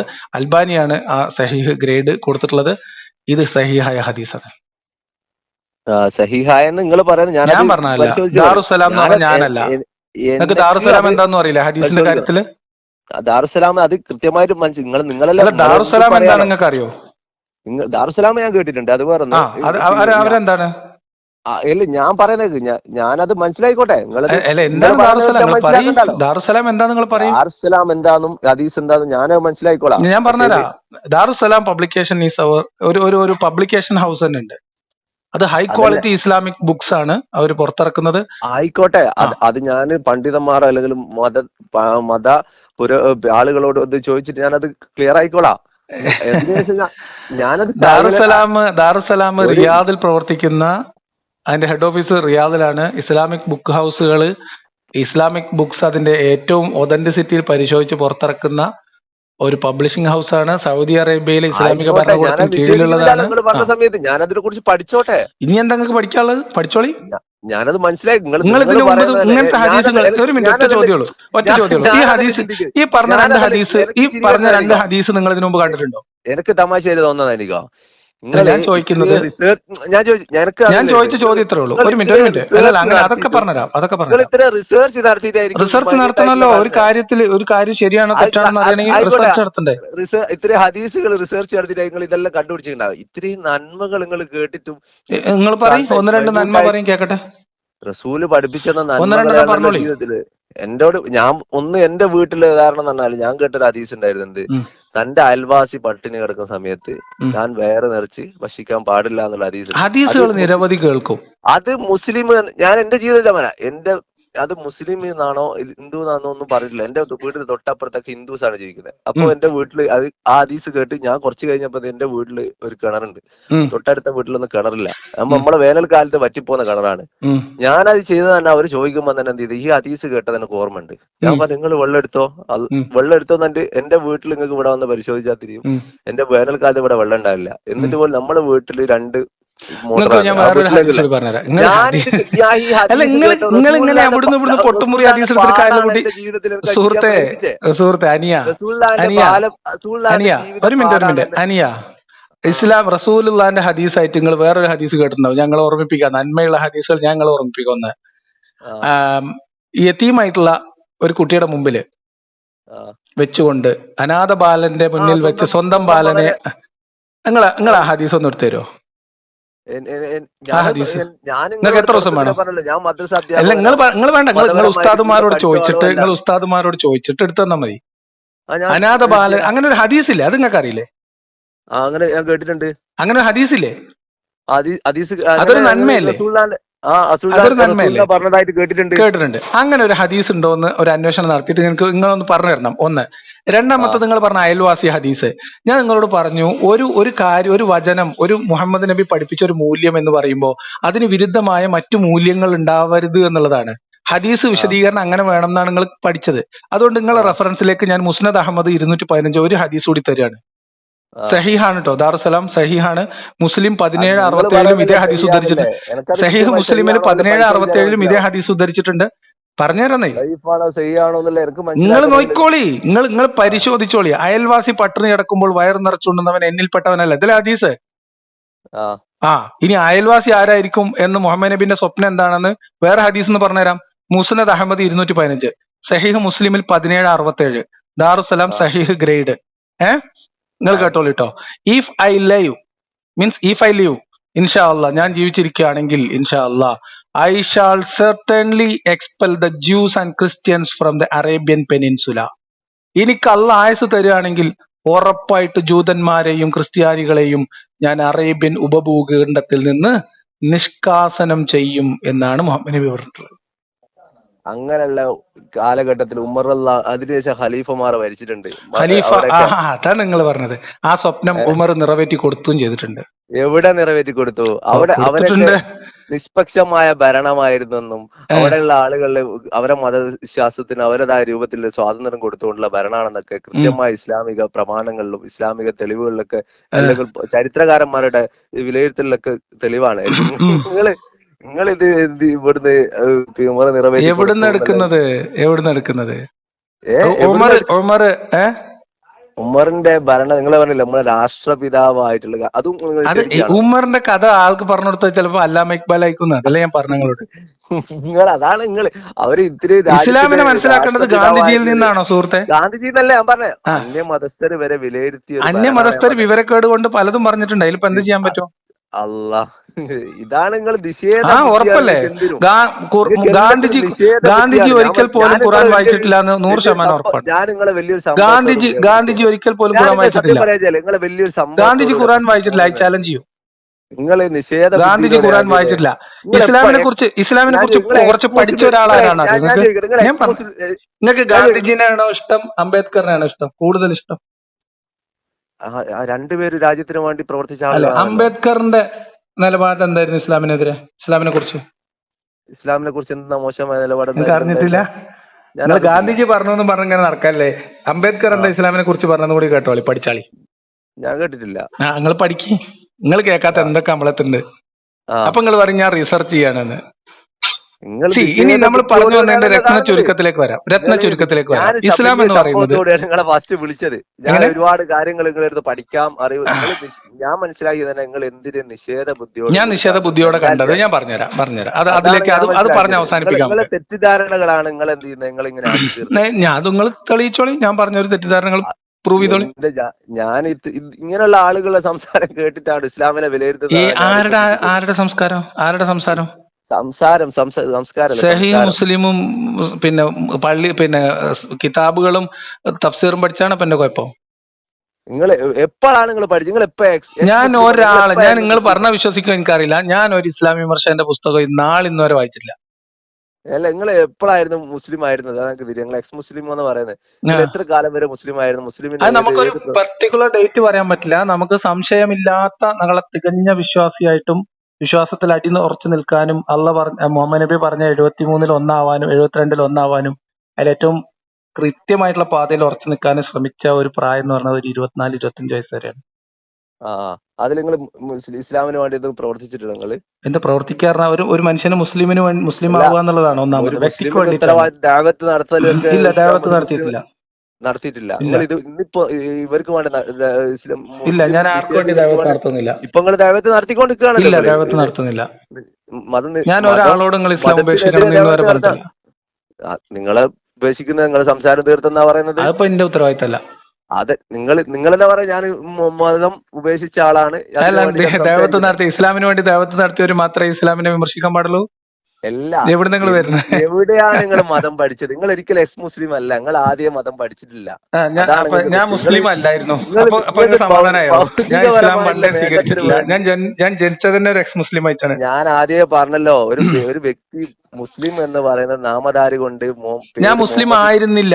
പക്ഷെ ഞാൻ നിങ്ങൾ എന്റെ അടുത്ത് നിങ്ങൾ ഈ അമുസ്ലിങ്ങളെ കുറിച്ച് ഉള്ള എന്തെങ്കിലും ഒരു സാമൂഹ്യ തിന്മ എന്റെ അടുത്ത് കാണിച്ചു തരാൻ പറ്റുമെന്ന് ചോദിച്ചപ്പോ നിങ്ങൾ പറഞ്ഞു ഞാൻ മുസ്ലിം മൂല്യത്തിൽ ഇപ്പോഴും നിൽക്കുന്നു എന്ന്. നിങ്ങൾ എവിടെയെങ്കിലും ഉറച്ചു നിൽക്കി.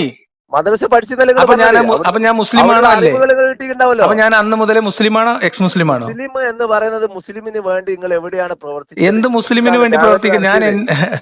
ഒരു മുസ്ലിമിന് നിങ്ങൾ ഒന്നാമത്തെ ദഅവത്ത് ഒരു ഉത്തരവാദിത്തം മുസ്ലിം അവനവനോട് വേണ്ടിയിട്ടുള്ളതാണ്, അവനവന്റെ നഫ്സിന് വേണ്ടിയിട്ടുള്ളത് അല്ലേ? നഫ്സിന് വേണ്ടിയിട്ട് ഒരു ഹൈർ നഫ്സി നഫ്സി ഉമ്മത്ത് നഫ്സിയ നഫ്സി നമ്മളെ നഫ്സി പറഞ്ഞത്. നഫ്സിയ എന്നാണ്. അല്ലെങ്കിൽ പിന്നെ നമ്മൾ അവര് അവിടെ പോന്നിട്ട് യാ വൈലത്തി എന്ന് പറയേണ്ടി വരും അല്ലേ? എവിടെ നഫ്സി നഫ്സി എന്നൊക്കെ തന്നെ നഫ്സി നഫ്സി അതൊക്കെ നഫ്സിയ എന്ന് നിലവിളിക്കേണ്ടി വരും. അല്ലെങ്കിൽ നമ്മൾ മഹ്ശറി ചെല്ലുമ്പോ യാ വൈലത്തി നിങ്ങളെ എന്ന് പറഞ്ഞ് നിലവിളിക്കേണ്ടി വരില്ലേ? അത് നിങ്ങള് അപ്പൊ ഒരു മുസ്ലിമിന്റെ തമാശയായി ഒന്നാമത്തെ നമുക്ക് ഉത്തരവാദിത്തം വിഷയമല്ല. ആർക്കാ? നിങ്ങൾ ഞാൻ പറയുന്ന സുഹൃത്തെ, വലിയൊരു പവിത്രമായ ആ മതത്തിനെ കുറിച്ച് പവിത്രമായ നിങ്ങൾ മതത്തിന്റെ ചില കുനിപ്പുകളാണ് ഇപ്പൊ മതത്തിൽ ഞങ്ങൾക്ക് പറഞ്ഞു തന്നത് കുനിപ്പുകൾ എന്ന് ഹദീസിനടുത്ത്. പറയുന്നത് നിങ്ങള് മൈന്യൂട്ട് ആയിട്ടുള്ള മിസ്റ്റേക്കുകൾ മൈന്യൂട്ട് അല്ല പറയുന്നു. ഇത്. ഒരു മനുഷ്യന്റെ ജീവൻ ഇപ്പുറം ഓരോ എടുക്കാൻ മതം മനുഷ്യനെ കാരണമാവുന്നത്. ശുദ്ധീകരിക്കുന്ന ഒരു മതാണ്. മിനിറ്റ് ഒരു ഒരു മനുഷ്യന്റെ എല്ലാ ജീവൻ ലോകത്തുള്ള എടുക്കാൻ മനുഷ്യനെ ശുദ്ധീകരിക്കുന്ന ഒരു മതം. നിങ്ങൾ പർട്ടിക്കുലർ പറയും പൊട്ടിത്തെറിക്കുന്നുണ്ട്, വെരി സോറി, നിങ്ങൾ പൊട്ടിത്തെറിക്കുന്നുണ്ട്. വെരി പിന്നെ സോറി. ഒരു മനുഷ്യൻ മറ്റൊരു മനുഷ്യന്റെ ജീവൻ എടുക്കാൻ അവനവന്റെ വിശ്വാസത്തിൽ നിൽക്കുന്നില്ല എന്നുള്ളതോ അതിൽ നിന്ന് പുറത്തു പോകുന്നു എന്നുള്ളതോ കാരണമായി കാണുന്നത് അത്ര വലിയ മൈന്യൂട്ട് ആയിട്ടുള്ള പ്രശ്നമായിട്ട് എനിക്ക് തോന്നിയിട്ടില്ല.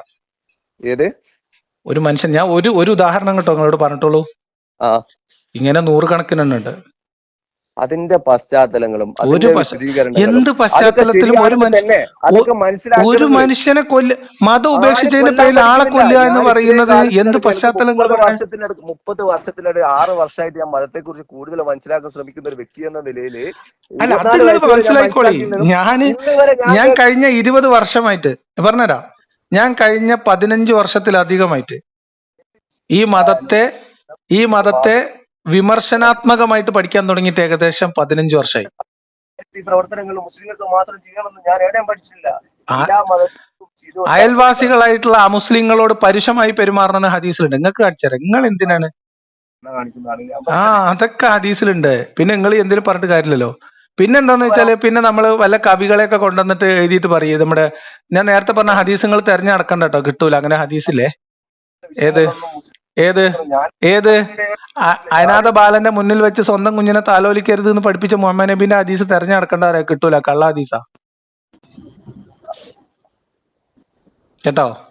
അപ്പൊ നന്മകൾ പറയാൻ വേണ്ടിയിട്ട് കള്ള ഹദീസുകൾ ഉണ്ടാക്കുക, ശരിയായ ഹദീസുകൾ 10-20 കൊല്ലായിട്ട് പഠിച്ചിട്ട് ഇതുവരെ കണ്ടിട്ടില്ല എന്ന് പറയുമ്പോ ഞാൻ റമദാൻ നോമ്പെന്ന് വെച്ച് കളവ് പറയില്ല, സത്യസന്ധമായിട്ട് ഞാൻ പറഞ്ഞ ഹദീസുകൾ നിങ്ങൾ കണ്ടിട്ടുണ്ടോ? ഏത് ഞാനിപ്പോ ഞാൻ പറഞ്ഞ കണ്ടിട്ടില്ല. ഇസ്ലാമിന് അതാ പറഞ്ഞെന്ന്. ഞാൻ കണ്ടിട്ടില്ല. അതെന്താ കാണാത്ത? അപ്പൊ നിങ്ങൾ ഹദീസ് ഗ്രന്ഥങ്ങൾ വായിച്ചിട്ടില്ല? അത് ശരിയാണെന്ന് എന്താണ് ഉറപ്പ്? നിങ്ങൾ ഹദീസ് ഗ്രന്ഥങ്ങൾ വായിച്ചിട്ടില്ലല്ലോ. ലൈഫ് നിങ്ങൾ ഖുറാനിലുള്ള വാക്യങ്ങളെല്ലാം ഇവിടെ പറഞ്ഞത് ഹദീസായ വിഷയങ്ങളല്ല, ലൈഫായ ഹദീസുകൾ. എന്താ കഥ? നിങ്ങൾ ഖുറാനിൽ പറഞ്ഞ വിഷയങ്ങളാണെങ്കിൽ നമുക്ക് എന്ത് ചെയ്യായിരുന്നു? ഖുറാൻ അന്നും ഇന്നും ഒരേപോലെ നിലനിൽക്കുന്ന ഒരു ഗ്രന്ഥമാണ്. ഹദീസുകളിൽ ലൈഫ് ഉണ്ട്, സഹിയ ഹദീസുകൾ ഉണ്ട് എന്നുള്ള എല്ലാവർക്കും അറിയുന്ന വിഷയമാണ്. ഖുറാനിൽ എവിടെയെങ്കിലും നിങ്ങൾ ഇങ്ങനെയുള്ള വിഷയങ്ങൾ ഖുറാനിലുണ്ടല്ലോ. ഖുറാനിൽ കണ്ട നിങ്ങൾ ഖുറാനിലുണ്ടല്ലോ. ഉണ്ട്. അള്ളാഹുവിനോട് അവന്റെ ഭൂമിയില് പിന്നെ ദീൻ ഇസ്ലാമിന് വേണ്ടി മാത്രമാകുന്നത് വരെയും ഭൂമിയിൽ കുഴപ്പമുണ്ടാകുന്നത് വരെയും നിങ്ങൾ യുദ്ധം ചെയ്യുക എന്നുണ്ട്. യുദ്ധം അതിന്റെ മതം അള്ളാഹുവിന് വേണ്ടി മാത്രമാകുന്നത് വരെ യുദ്ധം ചെയ്യാന്ന് പറഞ്ഞാൽ എന്താ അർത്ഥം? എന്താ തഫ്സീറുകൾ പറഞ്ഞോളി. അതിന്റെ കൃത്യമായി നിങ്ങൾ വായിച്ചിട്ടുണ്ടോ? ഉണ്ട്. നിങ്ങൾ വായിക്കാതെ നിങ്ങളോട് പറയാൻ പറ്റുമോ? നിങ്ങളെ വാദം വിജയിക്കാൻ വേണ്ടി വാദം വിജയിക്കാനല്ല സുഹൃത്തെ. ദീൻ അള്ളാഹുവിന് വേണ്ടി മാത്രമാകുന്നവരെ യുദ്ധം ചെയ്യാന്ന് പറഞ്ഞാൽ എന്താണ് അർത്ഥം? ദീൻ അതായത് മതം അള്ളാഹുവിന് മാത്രമാകുന്നത് വരെ, ആരാധന അള്ളാഹുവിന് മാത്രമാകുന്നത് വരെ യുദ്ധം ചെയ്യുക എന്ന് ഖുറാനിൽ പറഞ്ഞാൽ എന്താ അർത്ഥം? യുദ്ധം എന്ന് പറയുന്നത് തോക്കെടുത്ത് വെടിവെക്കലും അല്ലല്ല, യുദ്ധം എന്ന് പറഞ്ഞാൽ കെട്ടിപ്പിടിച്ച് ഉമ്മ കൊടുക്കലാണ് യുദ്ധം ചെയ്യാലോ. യുദ്ധം എന്ന വേറെന്ന് പറഞ്ഞുതരാം.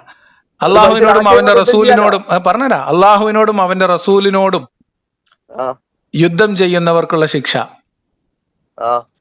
അവർ കൊല്ലപ്പെടുകയോ തൂക്കിലേറ്റപ്പെടുകയോ കൈകാലുകൾ എതിർദിശയിൽ നിന്ന് ഛേദിക്കപ്പെടുകയോ, തൂക്കിലേറ്റ മീൻസ് കൊല്ലപ്പെടുകയോ കുരിശിൽ തറക്കപ്പെടുകയോ കൈകാലുകൾ എതിർദിശയിൽ നിന്ന് ഛേദിക്കപ്പെടുകയോ നാട് കടത്തപ്പെടുകയോ ചെയ്യുകയാണ്. ഏതായത്താണ്? ഖുറാനിലുണ്ട്. നിങ്ങളിത് പഠിക്കുന്ന ആളല്ലേ, നിങ്ങൾ ചെല്ലി നിങ്ങൾ ഇതൊക്കെ ഒന്ന് നോക്കി എന്താണ് ഏതായത്താണ് നിങ്ങൾ പറയുന്നത്? ഏതായത്താണ് നിങ്ങൾ പറയുന്നത്? നിങ്ങൾ ഉസ്താദിനോട് ചോദിച്ചോളി. ഏതായത്താണ്? അതൊക്കെ ഞാൻ അത് ഇടുമ്പോ കാണിച്ചു തരാം നിങ്ങൾക്ക്. നിങ്ങൾ എവിടെ ഇട്ടാൽ നമുക്ക് എന്ത് പേടിയാ? ഞാൻ ഇടാനല്ല നിങ്ങളെ വിളിച്ചത്. നിങ്ങൾ അതാണ് നിങ്ങൾ ഇടുന്നെന്ന് പറയുന്നത്. ഞാൻ തുടക്കം മുതൽ പറയുന്നല്ലോ, സംസാരിക്കാനാണ്. നിങ്ങളിപ്പോ തന്നെ പറയുന്നത് എന്റെ പെർമിഷൻ ഇല്ല. നിങ്ങളെ പെർമിഷൻ ഇതൊക്കെ ഞാൻ തുടക്കം മുതലേ നിങ്ങളോട് പറയേണ്ടത്, ആളുകൾ കേൾക്കും. എന്നുള്ളത്. ആളുകൾ കേൾക്കും നിങ്ങൾ ഇപ്പാ പറയുന്നത്. അല്ലല്ല അതന്നെ ഒരു മനുഷ്യർ അല്ലല്ല വിശ്വാസത്തിന്റെ പ്രശ്നമൊന്നുമില്ല. എന്റെ ഫോണിൽ നിങ്ങൾ എന്നെ എന്റെ ഒരു മിനിറ്റ് മൂല്യം നഷ്ടപ്പെടുന്ന വെരി വിഷയമാണ്. Very sorry. ഞാൻ ഈ നമ്പർ കൊടുത്തിരിക്കുന്നത് ഈ വിഷയത്തിൽ ഞാൻ പറയുന്ന കാര്യങ്ങളിൽ, പബ്ലിക് ആയിട്ടുള്ള കാര്യങ്ങളിൽ, സാമൂഹിക രാഷ്ട്രീയ മത വിഷയങ്ങളിൽ അഭിപ്രായങ്ങൾ പറയാനും ചർച്ച ചെയ്യാനാണ്. നിങ്ങൾ എന്റെ ചാനലിൽ ഇതുപോലെ ഫോണിൽ സംസാരിക്കുന്ന വീഡിയോകൾ ഇതിനു മുമ്പ് കേട്ടിട്ടില്ലേ?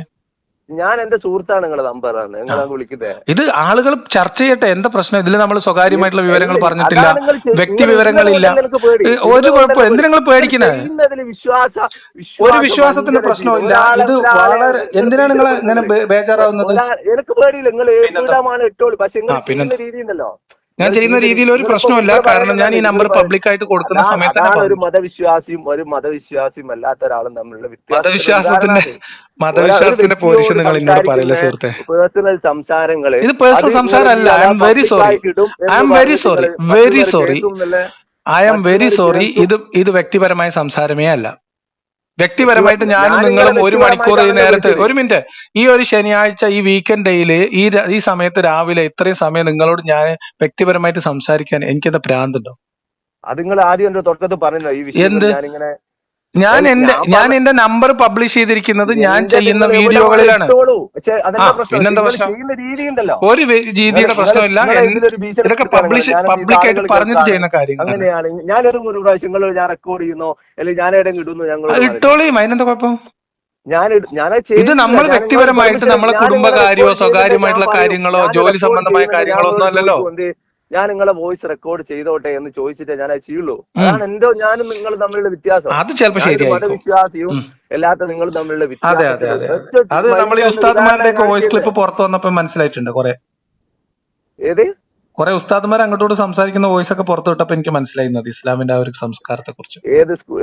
ഒരുപാട് ഉസ്താദ്മാരുടെ തന്നെ എനിക്ക് തന്നെ പലരും അയച്ചെന്ന കുറെ സാധനങ്ങളൊക്കെ ഉണ്ട്. അതൊക്കെ പോട്ടെ, അതൊന്നും പോയി സുഹൃത്തെ. ഞാൻ പറഞ്ഞത് എന്റെ നമ്പർ ഞാൻ പബ്ലിക് ആയിട്ട് കൊടുത്തിരിക്കുന്നത്, നമ്പർ കൊടുത്ത മുതൽ കഴിഞ്ഞ ഒരു 4 വർഷമായിട്ട് ഞാൻ നമ്പർ കൊടുക്കുന്നതാണ്. നിങ്ങൾ അറിയാത്തത് എന്റെ കുറ്റമല്ലല്ലോ. നിങ്ങൾ എന്തിനാ എന്നെ വിളിച്ചത്? ഞാൻ നിങ്ങളോട് സംസാരിക്കാനും നിങ്ങൾ വിഷയങ്ങൾ സംസാരിക്കാനും വിഷയങ്ങൾ സംസാരിക്കാനല്ലേ, മതത്തിന്റെ കാര്യമല്ലേ. അത് നിങ്ങൾ പബ്ലിക്കായിട്ട് ഇടാന്നുള്ള നിങ്ങൾ റെക്കോർഡ് ചെയ്യുന്ന നിങ്ങൾ എന്നോട് തുടക്കത്തിൽ പറഞ്ഞിട്ടുണ്ട്. അത് തുടക്കത്തിൽ പറയണ്ട, ഞാൻ ഈ നമ്പർ കൊടുക്കുന്ന കാലം മുതൽ പറയണാണ്. എന്നെ അറിയാവുന്ന എല്ലാവർക്കും അറിയാം. എല്ലാവർക്കും അങ്ങനെ അറിയാം. ഞാൻ അങ്ങനെ അറിയുന്ന എല്ലാരും അങ്ങനെ മനസ്സിലാക്കി വെക്കാം. നിങ്ങൾ എന്റെ ചാനലൊന്നും ഒരു വീഡിയോ പോലും കണ്ടിട്ടില്ല. നിങ്ങളെ ചാനലിൽ നിങ്ങളെ ഇപ്പൊ അടുത്തുള്ള കുറച്ച് സംവാദങ്ങളും കുറച്ച് കാര്യങ്ങളൊക്കെ യൂട്യൂബ് ചാനലിൽ കേട്ടിട്ടുണ്ട്. അതുപോലെ പിന്നെ വാട്സപ്പ് ഗ്രൂപ്പുകളിൽ കാണാം. അങ്ങനെയുള്ള കാഴ്ച കണ്ടിട്ടില്ല നിങ്ങളോട് പറഞ്ഞില്ല. ഞാൻ തുടക്കത്തിലേ പറഞ്ഞല്ലോ, നിങ്ങളുടെ സംസാരങ്ങൾ ഞാൻ കേട്ടിട്ടുണ്ട്. തുടക്കത്തിൽ നമ്മൾ സുഹൃത്ത് പറഞ്ഞിട്ടാണ് നിങ്ങൾ വിളിക്കുന്നത്.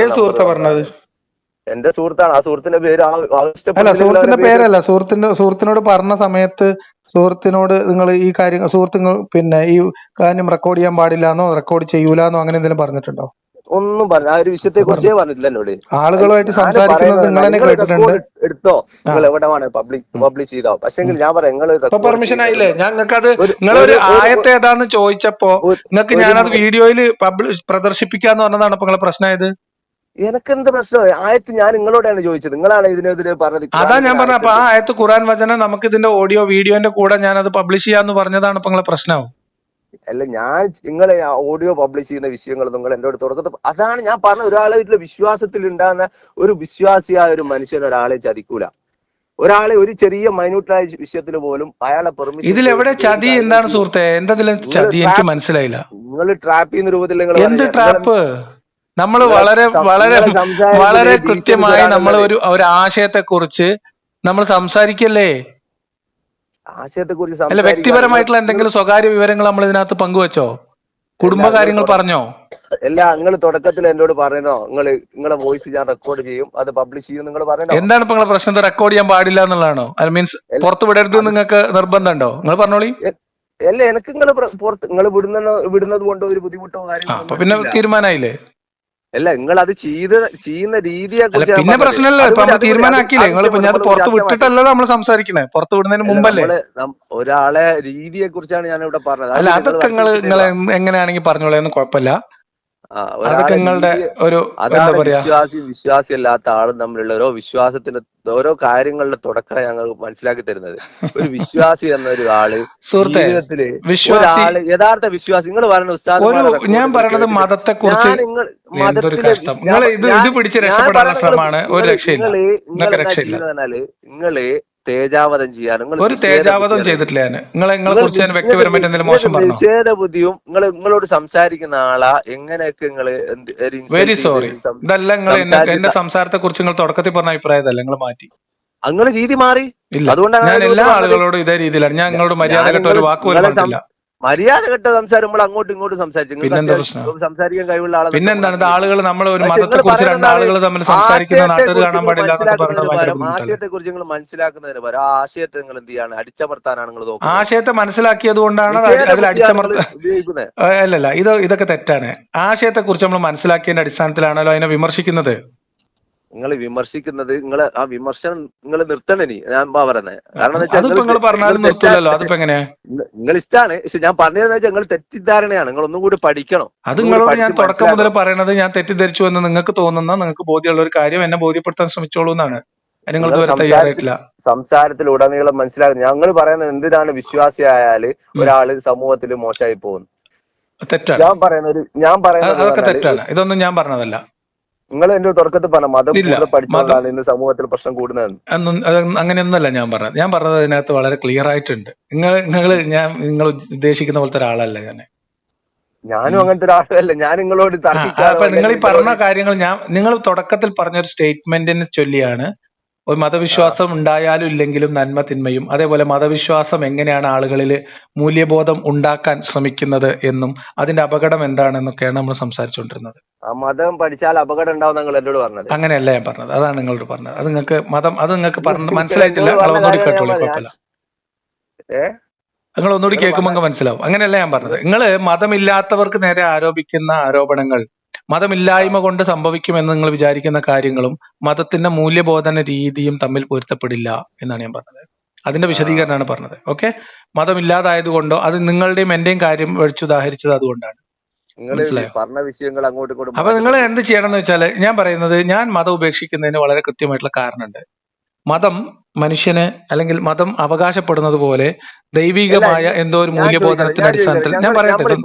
ഞാനൊരു കാര്യം ചോദിച്ചോട്ടെ. നമ്മളിപ്പോ മതത്തിന്റെ പണ്ഡിതന്മാര് ഇപ്പോ മതപ്രഭാഷണം നടത്തുന്നത്, മതപ്രബോധനം നടത്തുന്നത്, ജനങ്ങളിലേക്ക് മതം എത്തിക്കാൻ ശ്രമിക്കുന്നത്, അവര് ശ്രമിക്കുന്നത് പറഞ്ഞാൽ നിങ്ങൾ പറഞ്ഞതുപോലെ നാളെ സ്വർഗം എന്നൊരു അല്ലല്ല സ്വർഗം എന്നൊരു കൊതിയും നരകം എന്നൊരു ഭയവും പ്രചരിപ്പിക്കാന്നാണ്. ഓക്കെ, അങ്ങനെയെങ്കിലും ഉണ്ട്. നിങ്ങൾ ഈ പ്രചരണം കൊണ്ട് എന്താ ലക്ഷ്യം വെക്കുന്നത്? നമ്മള് മനുഷ്യർ മാനവികത എന്ന എങ്ങനെയാണ് മനുഷ്യൻ മാനവികത ഉണ്ടായി വരുന്നത്? നിങ്ങൾ എങ്ങനെ ഉണ്ടാക്കി കൊടുക്കുന്നത്? അതില് അതെങ്ങനെ മനുഷ്യനാണെന്നുള്ള ബോധം ഉണ്ടായാൽ മതി. എങ്ങനെ ചെയ്യണം അതിന് നമ്മൾ ആകെ ചെയ്യേണ്ടത് ജനിച്ചു വളർന്നു വരുന്ന കുട്ടികൾക്ക് ഇജ്ജ് മുസ്ലിമാണ്, ഇജ്ജ് ക്രിസ്ത്യാനിയാണ്, ഓ ക്രിസ്ത്യാനിയാണ്, ഓ ഹിന്ദു ആണ് എന്ന വേർതിരിവ് കുട്ടികളിൽ പഠിപ്പിക്കാതിരുന്നാൽ മതി. വേറെന്താ കുട്ടികൾ പഠിപ്പിക്കുക? നമ്മൾ മനുഷ്യരാണ്, നമ്മളൊരു ജീവി വർഗമാണ്. അതിനെന്താ നിങ്ങൾ സോഴ്സ് കാണുന്നത്? മനുഷ്യനാണെന്ന് പഠിപ്പിച്ചു കൊടുക്കാൻ വേറെ സോഴ്സ് വേണോ? എല്ലാ മനുഷ്യനെ മൂല്യങ്ങളും മനുഷ്യന്റെ നിങ്ങൾ പറയുന്നുണ്ടല്ലോ, മനുഷ്യൻ തിന്മ ചെയ്യാണ്ടിരിക്കാനും മനുഷ്യൻ സമൂഹത്തിൽ ലഹരി ഉപയോഗിക്കാതിരിക്കാനും അതിനാണ് മനുഷ്യൻ എന്നുള്ള ചിന്തയും മാനവിക ബോധവും. എങ്ങനെയാണ് ചിന്ത ഉണ്ടാക്കി കൊടുക്കുന്നത്? അത് ഇങ്ങനെ തന്നെ ഉണ്ടാക്കി കൊടുക്കുക. മനുഷ്യനാണെന്നുള്ള ചിന്തയിൽ നിന്നാണ് ഉണ്ടാക്കി കൊടുക്കുക. എവിടുന്ന് ഉണ്ടാക്കി? നിങ്ങൾ എങ്ങനെയാണ് മുസ്ലിം ആണെന്നുള്ള ചിന്ത ഉണ്ടാക്കി കൊടുക്കുന്നത്? നമുക്കൊരു മുസ്ലിമാത ചിന്ത പഠിക്കാനുള്ള സൗകര്യങ്ങളുണ്ടല്ലോ. പ്രവാസികളുണ്ട്, പണ്ഡിതന്മാരുണ്ട്, ഒരു ഖുർആൻ പഠിക്കാനുള്ള. പണ്ഡിതന്മാര് പറഞ്ഞാല് അടിസ്ഥാനമായി, പണ്ഡിതന്മാരല്ലാത്ത മനുഷ്യന്മാർ പഠിക്കാനുള്ള വഴികളുണ്ടാവും. ഇത് പഠിപ്പിക്കാനുള്ള മൂല്യബോധം പഠിപ്പിക്കാനുള്ള വഴികള് മദ്രസകളിൽ കുട്ടികളെ ഈ 3 വയസ്സിലും 5 വയസ്സിലും ഒക്കെ കൊണ്ടുപോയിട്ടുള്ള ഈ കലാപരിപാടികളും പറഞ്ഞുതരാം. വിഷയം മാറ്റി പറഞ്ഞുതരല്ലേ? ഞാൻ ചോദിക്കുന്നത് നിങ്ങൾ എവിടുന്നാണ് എന്തെന്നാ പഠിപ്പിച്ചു കൊടുക്കുന്നത്? ഈ മതം നിഷേധിയാക്കി ഒരു മനുഷ്യനെ മതം ഇല്ലാണ്ടാക്കിയിട്ട് അവന്റെ പുതിയ തലമുറയിലുള്ള കുട്ടിക്ക് ഇപ്പൊ എന്ത് ചെയ്യാണ്? ഓന് മനുഷ്യനാണ്, ഈ തിന്മകൾ ചെയ്യരുത്, സമൂഹത്തിൽ മനുഷ്യനെ സ്നേഹിക്കണം, കൊലപാതകം ചെയ്യരുത്, മദ്യപാനം ചെയ്യരുത്, അല്ലെങ്കിൽ പിന്നെ ഇതൊക്കെ പഠിപ്പിച്ചു കൊടുക്കാൻ നിങ്ങളുടെ അടുത്ത് എന്താണ് ബേസ് എന്നല്ല നിങ്ങളെ ചോദ്യം? അതാണ് ചോദിക്കുന്നത്. അതാണ് മനുഷ്യൻ എന്നുള്ള ചിന്ത എന്ന് പറഞ്ഞ സാധനം. അതാണ് മാനവികത എന്ന് പറഞ്ഞ ചിന്ത. മാനവികത എവിടുന്ന് കിട്ടും? മാനവികതയൊക്കെ ഇവിടെ ഉണ്ട്, ഇവിടെ ഓൾറെഡി മനുഷ്യന്മാർക്കുണ്ട്. എവിടുന്ന്? മനുഷ്യന്മാരിലുണ്ട്. മനുഷ്യന്മാരുണ്ടായിരുന്നത് മതം പഠിച്ച മനുഷ്യന്മാരുള്ളത് അല്ല. നിങ്ങൾ കേൾക്കാത്ത 2 സാധനങ്ങളുടെ പേരുകൂടി പറഞ്ഞുതരാം. നിങ്ങൾ UDHR എന്ന് കേട്ടിട്ടുണ്ടോ? UDHR കേട്ടിട്ടില്ല. ഇല്ല. നിങ്ങൾ ഇല്ല, CDHR എന്ന് കേട്ടിട്ടുണ്ടോ? കേട്ടിട്ടില്ല. ഈ രണ്ട് കാര്യങ്ങളൊന്ന് സെർച്ച് ചെയ്യാം. ആ അപ്പം മതം ഉള്ളത് കൊണ്ടാണോ മാനവികത ഉണ്ടാവുന്നത്, അതോ മാനവികത അല്ല, പറയുമ്പോൾ ഇത് മതത്തിന് ഞാൻ ഹാലളുകയാണോ ചെയ്യുന്നത്? ഒരു മിനിറ്റ് അല്ല, ഇത് സെർച്ച് ചെയ്തിട്ട് മാനവികത, പഠിക്കുന്ന കുട്ടികള് ആഗോള മാനവികത പറയുമ്പോൾ മതങ്ങൾക്ക് ഹാലിളകുകയാണോ ചെയ്യുന്നത്, അത് ഞങ്ങൾക്ക് മാണ്ടാന്ന് പറയാണോ ചെയ്യുന്നത്, എന്റെ അതോ ചോദ്യത്തിന് മതം ഉത്തരം ഉള്ളത് നിങ്ങൾ കൊണ്ടാണോ തന്നില്ല. ഇവിടുന്ന് മാനവികത പഠിക്കും ഉണ്ടായത് ഒരാള്. എന്ന് നിങ്ങൾ പഠിച്ചാൽ മതി. ഇന്ന് മതത്തിന്റെ മൂല്യം നിങ്ങൾ പറയുന്ന നിങ്ങൾ പോലും ബേസിക് പഠിച്ചത് കൊണ്ട് ആളുകളിലേക്ക് ബേസിക് ഉണ്ട് അടുത്ത തലമുറ അതിനൊക്കെ ബേസിക് ഇല്ലാതെ അല്പത്തരം എന്നാ പറയാ ഈ വാദഗതിയെ. അല്പത്തരോ? ആണ് ഞാൻ നിങ്ങളിപ്പോ പറഞ്ഞ സ്റ്റേറ്റ്മെന്റിന് പറയുന്ന പേരാണ് അല്പത്തരം. നിങ്ങൾക്ക് ഇതിൽ നിന്നാണ് ലക്ഷ്യം വെക്കുന്നത്. നിങ്ങൾ ഈ പറഞ്ഞുതരാൻ പറഞ്ഞല്ലോ, എല്ലാ മനുഷ്യരും തുല്യമായ അന്തസ്സുള്ളവരാണ്, തുല്യമായിട്ടുള്ള അവകാശങ്ങൾ ഉള്ളവരാണ്, മതപരമായ വിവേചനം ഇസ്ലാം പറയുന്നുണ്ട്. മതം ഇസ്ലാം എവിടെ പറയുന്നത്? നിങ്ങൾ പറയുന്നത് നിങ്ങൾ എന്താണ് കാഫിർ പറഞ്ഞ? എന്താ കാഫിർ പറഞ്ഞ? കാഫിർ എന്ന് പറയുന്നത് മുസ്ലിം വിശ്വാസിയല്ലാത്ത, ഇസ്ലാമിക വിശ്വാസിയല്ലാത്ത ഒരാള് എന്നാണ് ഉദ്ദേശിക്കുന്നത്. അല്ലാണ്ട് കാഫിർ എന്ന് പറഞ്ഞ ഭീകരണം ഒന്നല്ല. കാഫിർ എന്ന് പറയുന്നത് അന്യമതസ്ഥരായ ആളുകൾ, അറബി വാക്കാണ്. എന്ത് അപ്പൊ പിന്നെ അതൊരു അങ്ങനെ ഒരു വിശ്വാസത്തിന്റെ പേരിലുള്ള കേവലമായ വേർതിരിവല്ലേ? ഒരു മിനിറ്റ്. മുസ്ലിം എന്ന് അപ്പൊ കാഫിറുകൾ ജന്തുക്കളിൽ വെച്ച് ഏറ്റവും മോശക്കാരാണെന്ന് പറയണത് എന്തിനാ? ഖുറാനില് ആരും പറഞ്ഞിട്ടില്ല ജന്തുക്കളിൽ മോശക്കാരാണെന്നോ. ഖുറാനിൽ പറഞ്ഞിട്ടില്ലേ? ഖുറാനിലൊന്നും പറഞ്ഞിട്ടില്ല. നിങ്ങൾ ഖുറാനിൽ പറയുന്ന കപട വിശ്വാസികൾ എന്നാ പറയുന്നത്. കപട വിശ്വാസികളല്ല, കാഫിറുകൾ. കാഫിറുകളല്ല, വിശ്വാസികൾ ജന്തുക്കളിൽ വെച്ച് ഏറ്റവും മോശക്കാരായിട്ടും വിശ്വാസം മനസ്സിലാക്കിയിട്ട് പ്രവർത്തിക്കാത്ത ആളുകളെയാണ് മോശക്കാരായിട്ട് കാണുന്നത്. അല്ലാണ്ട് അന്യമതസ്ഥരെ ബഹുമാനിക്കാനും അവരെ റെസ്പെക്ട് ചെയ്യാനും അവരോടുള്ള അവരെ മൂല്യങ്ങളെ അവരെ ഒന്ന് പറഞ്ഞോളി. മതം നോക്കാതെ മനുഷ്യരെ എല്ലാവരെയും റെസ്പെക്ട് ചെയ്യണം. മതത്തിന്റെ പേരിൽ വേർതിരിവുകൾ കാണിക്കാൻ പാടില്ല എന്ന് നിങ്ങളെ പഠിപ്പിച്ച ഖുർആൻ വചനം പറഞ്ഞോളി. ഖുർആൻ വചനം പറഞ്ഞോളി. ഞാൻ പറഞ്ഞല്ലോ, എനിക്ക് ലിമിറ്റേഷൻ ആയ അറിവുകൾ അല്ലൊന്നുമില്ല. ഞാനിപ്പോ ഞാൻ പറഞ്ഞത് തെറ്റാണ്. നിങ്ങൾ എന്തിന്റെ അടിസ്ഥാനത്തിലാണ് പറഞ്ഞത്? നിങ്ങൾ തെറ്റല്ലാലോ, അങ്ങനെ സംഭവം ഇല്ലാത്ത കാര്യങ്ങൾ പറഞ്ഞിട്ട് ഖുർആനിൽ അങ്ങനെ ഒരു സാധനം ഇല്ല നിങ്ങളോട് ആരാ പറഞ്ഞത്? അതാ ഞാൻ ചോദിച്ചത്. ഖുർആനിൽ അങ്ങനെ ഉണ്ടെങ്കിൽ നിങ്ങൾ പറയണല്ലോ. അതല്ലേ പറഞ്ഞത്. കാഫിറുകൾ എന്ന് പറഞ്ഞാൽ ജന്തുക്കളിൽ വെച്ച് ഏറ്റവും മോശക്കാരാണ്. പറഞ്ഞുതരാനായിക്കില്ല. ഏതിന്റെ ഏത് സൂറത്തിലാണ് ഏത് ആയത്താന്ന് ചോദിച്ചിട്ട് നിങ്ങൾ എല്ലാം നിങ്ങൾക്ക് പറഞ്ഞെന്താ പിന്നെന്താ രസം? എനിക്ക് തെറ്റിദ്ധാരണയുണ്ട്. എനിക്ക് തെറ്റിദ്ധാരണയുണ്ട് എന്നതിന്റെ പേരിൽ അത് ഒന്ന് എന്റെ തെറ്റിദ്ധാരണ തീർക്കാൻ വിളിച്ച ആള്, ഞാൻ പറയുന്ന കാര്യങ്ങള് ശരിയല്ല എന്ന് പറയുന്ന ആൾക്ക് ഞാൻ ഇനി എല്ലാത്തിന്റെയും റെഫറൻസ് തരണം. അപ്പോ നിങ്ങളല്ലേ പിന്നെ എല്ലാവർക്കും ഇപ്പൊ മതത്തിനെ കുറിച്ച് ഇല്ലാത്ത മതം നിഷേധിക്കാൻ വേണ്ടിട്ട് വഴിയൊരുക്കി കൊടുക്കുന്ന ആളല്ലേ? അത്രയും പാണ്ഡിത്യ ആളല്ലേ നിങ്ങള്? ഞാൻ പറയാത്ത കാര്യങ്ങൾ ഇതിനെ കുറിച്ച് പറയുകയാണെങ്കിൽ ഇപ്പൊ എനിക്ക് അതിനെ കുറിച്ച് ഒന്നും പറയാനില്ല. നിങ്ങളല്ലേ ഇപ്പൊ പറയുന്നത് ഞാൻ മതത്തെ കുറിച്ച് പഠിച്ചിട്ടുണ്ട്, മദ്രസ 1 വർഷം കൂട്ടി പഠിപ്പിച്ചിട്ടുണ്ട്, ഞാൻ തഫ്സീർ പഠിച്ചിട്ടുണ്ട്, ഹദീസ് പഠിച്ചിട്ടുണ്ട് എന്നൊക്കെ നിങ്ങളെന്നാ പറയുന്നത്. സത്യമാണോ അല്ലേ നിങ്ങൾ പോയി ഒന്ന് അന്വേഷിച്ചായിക്കളി.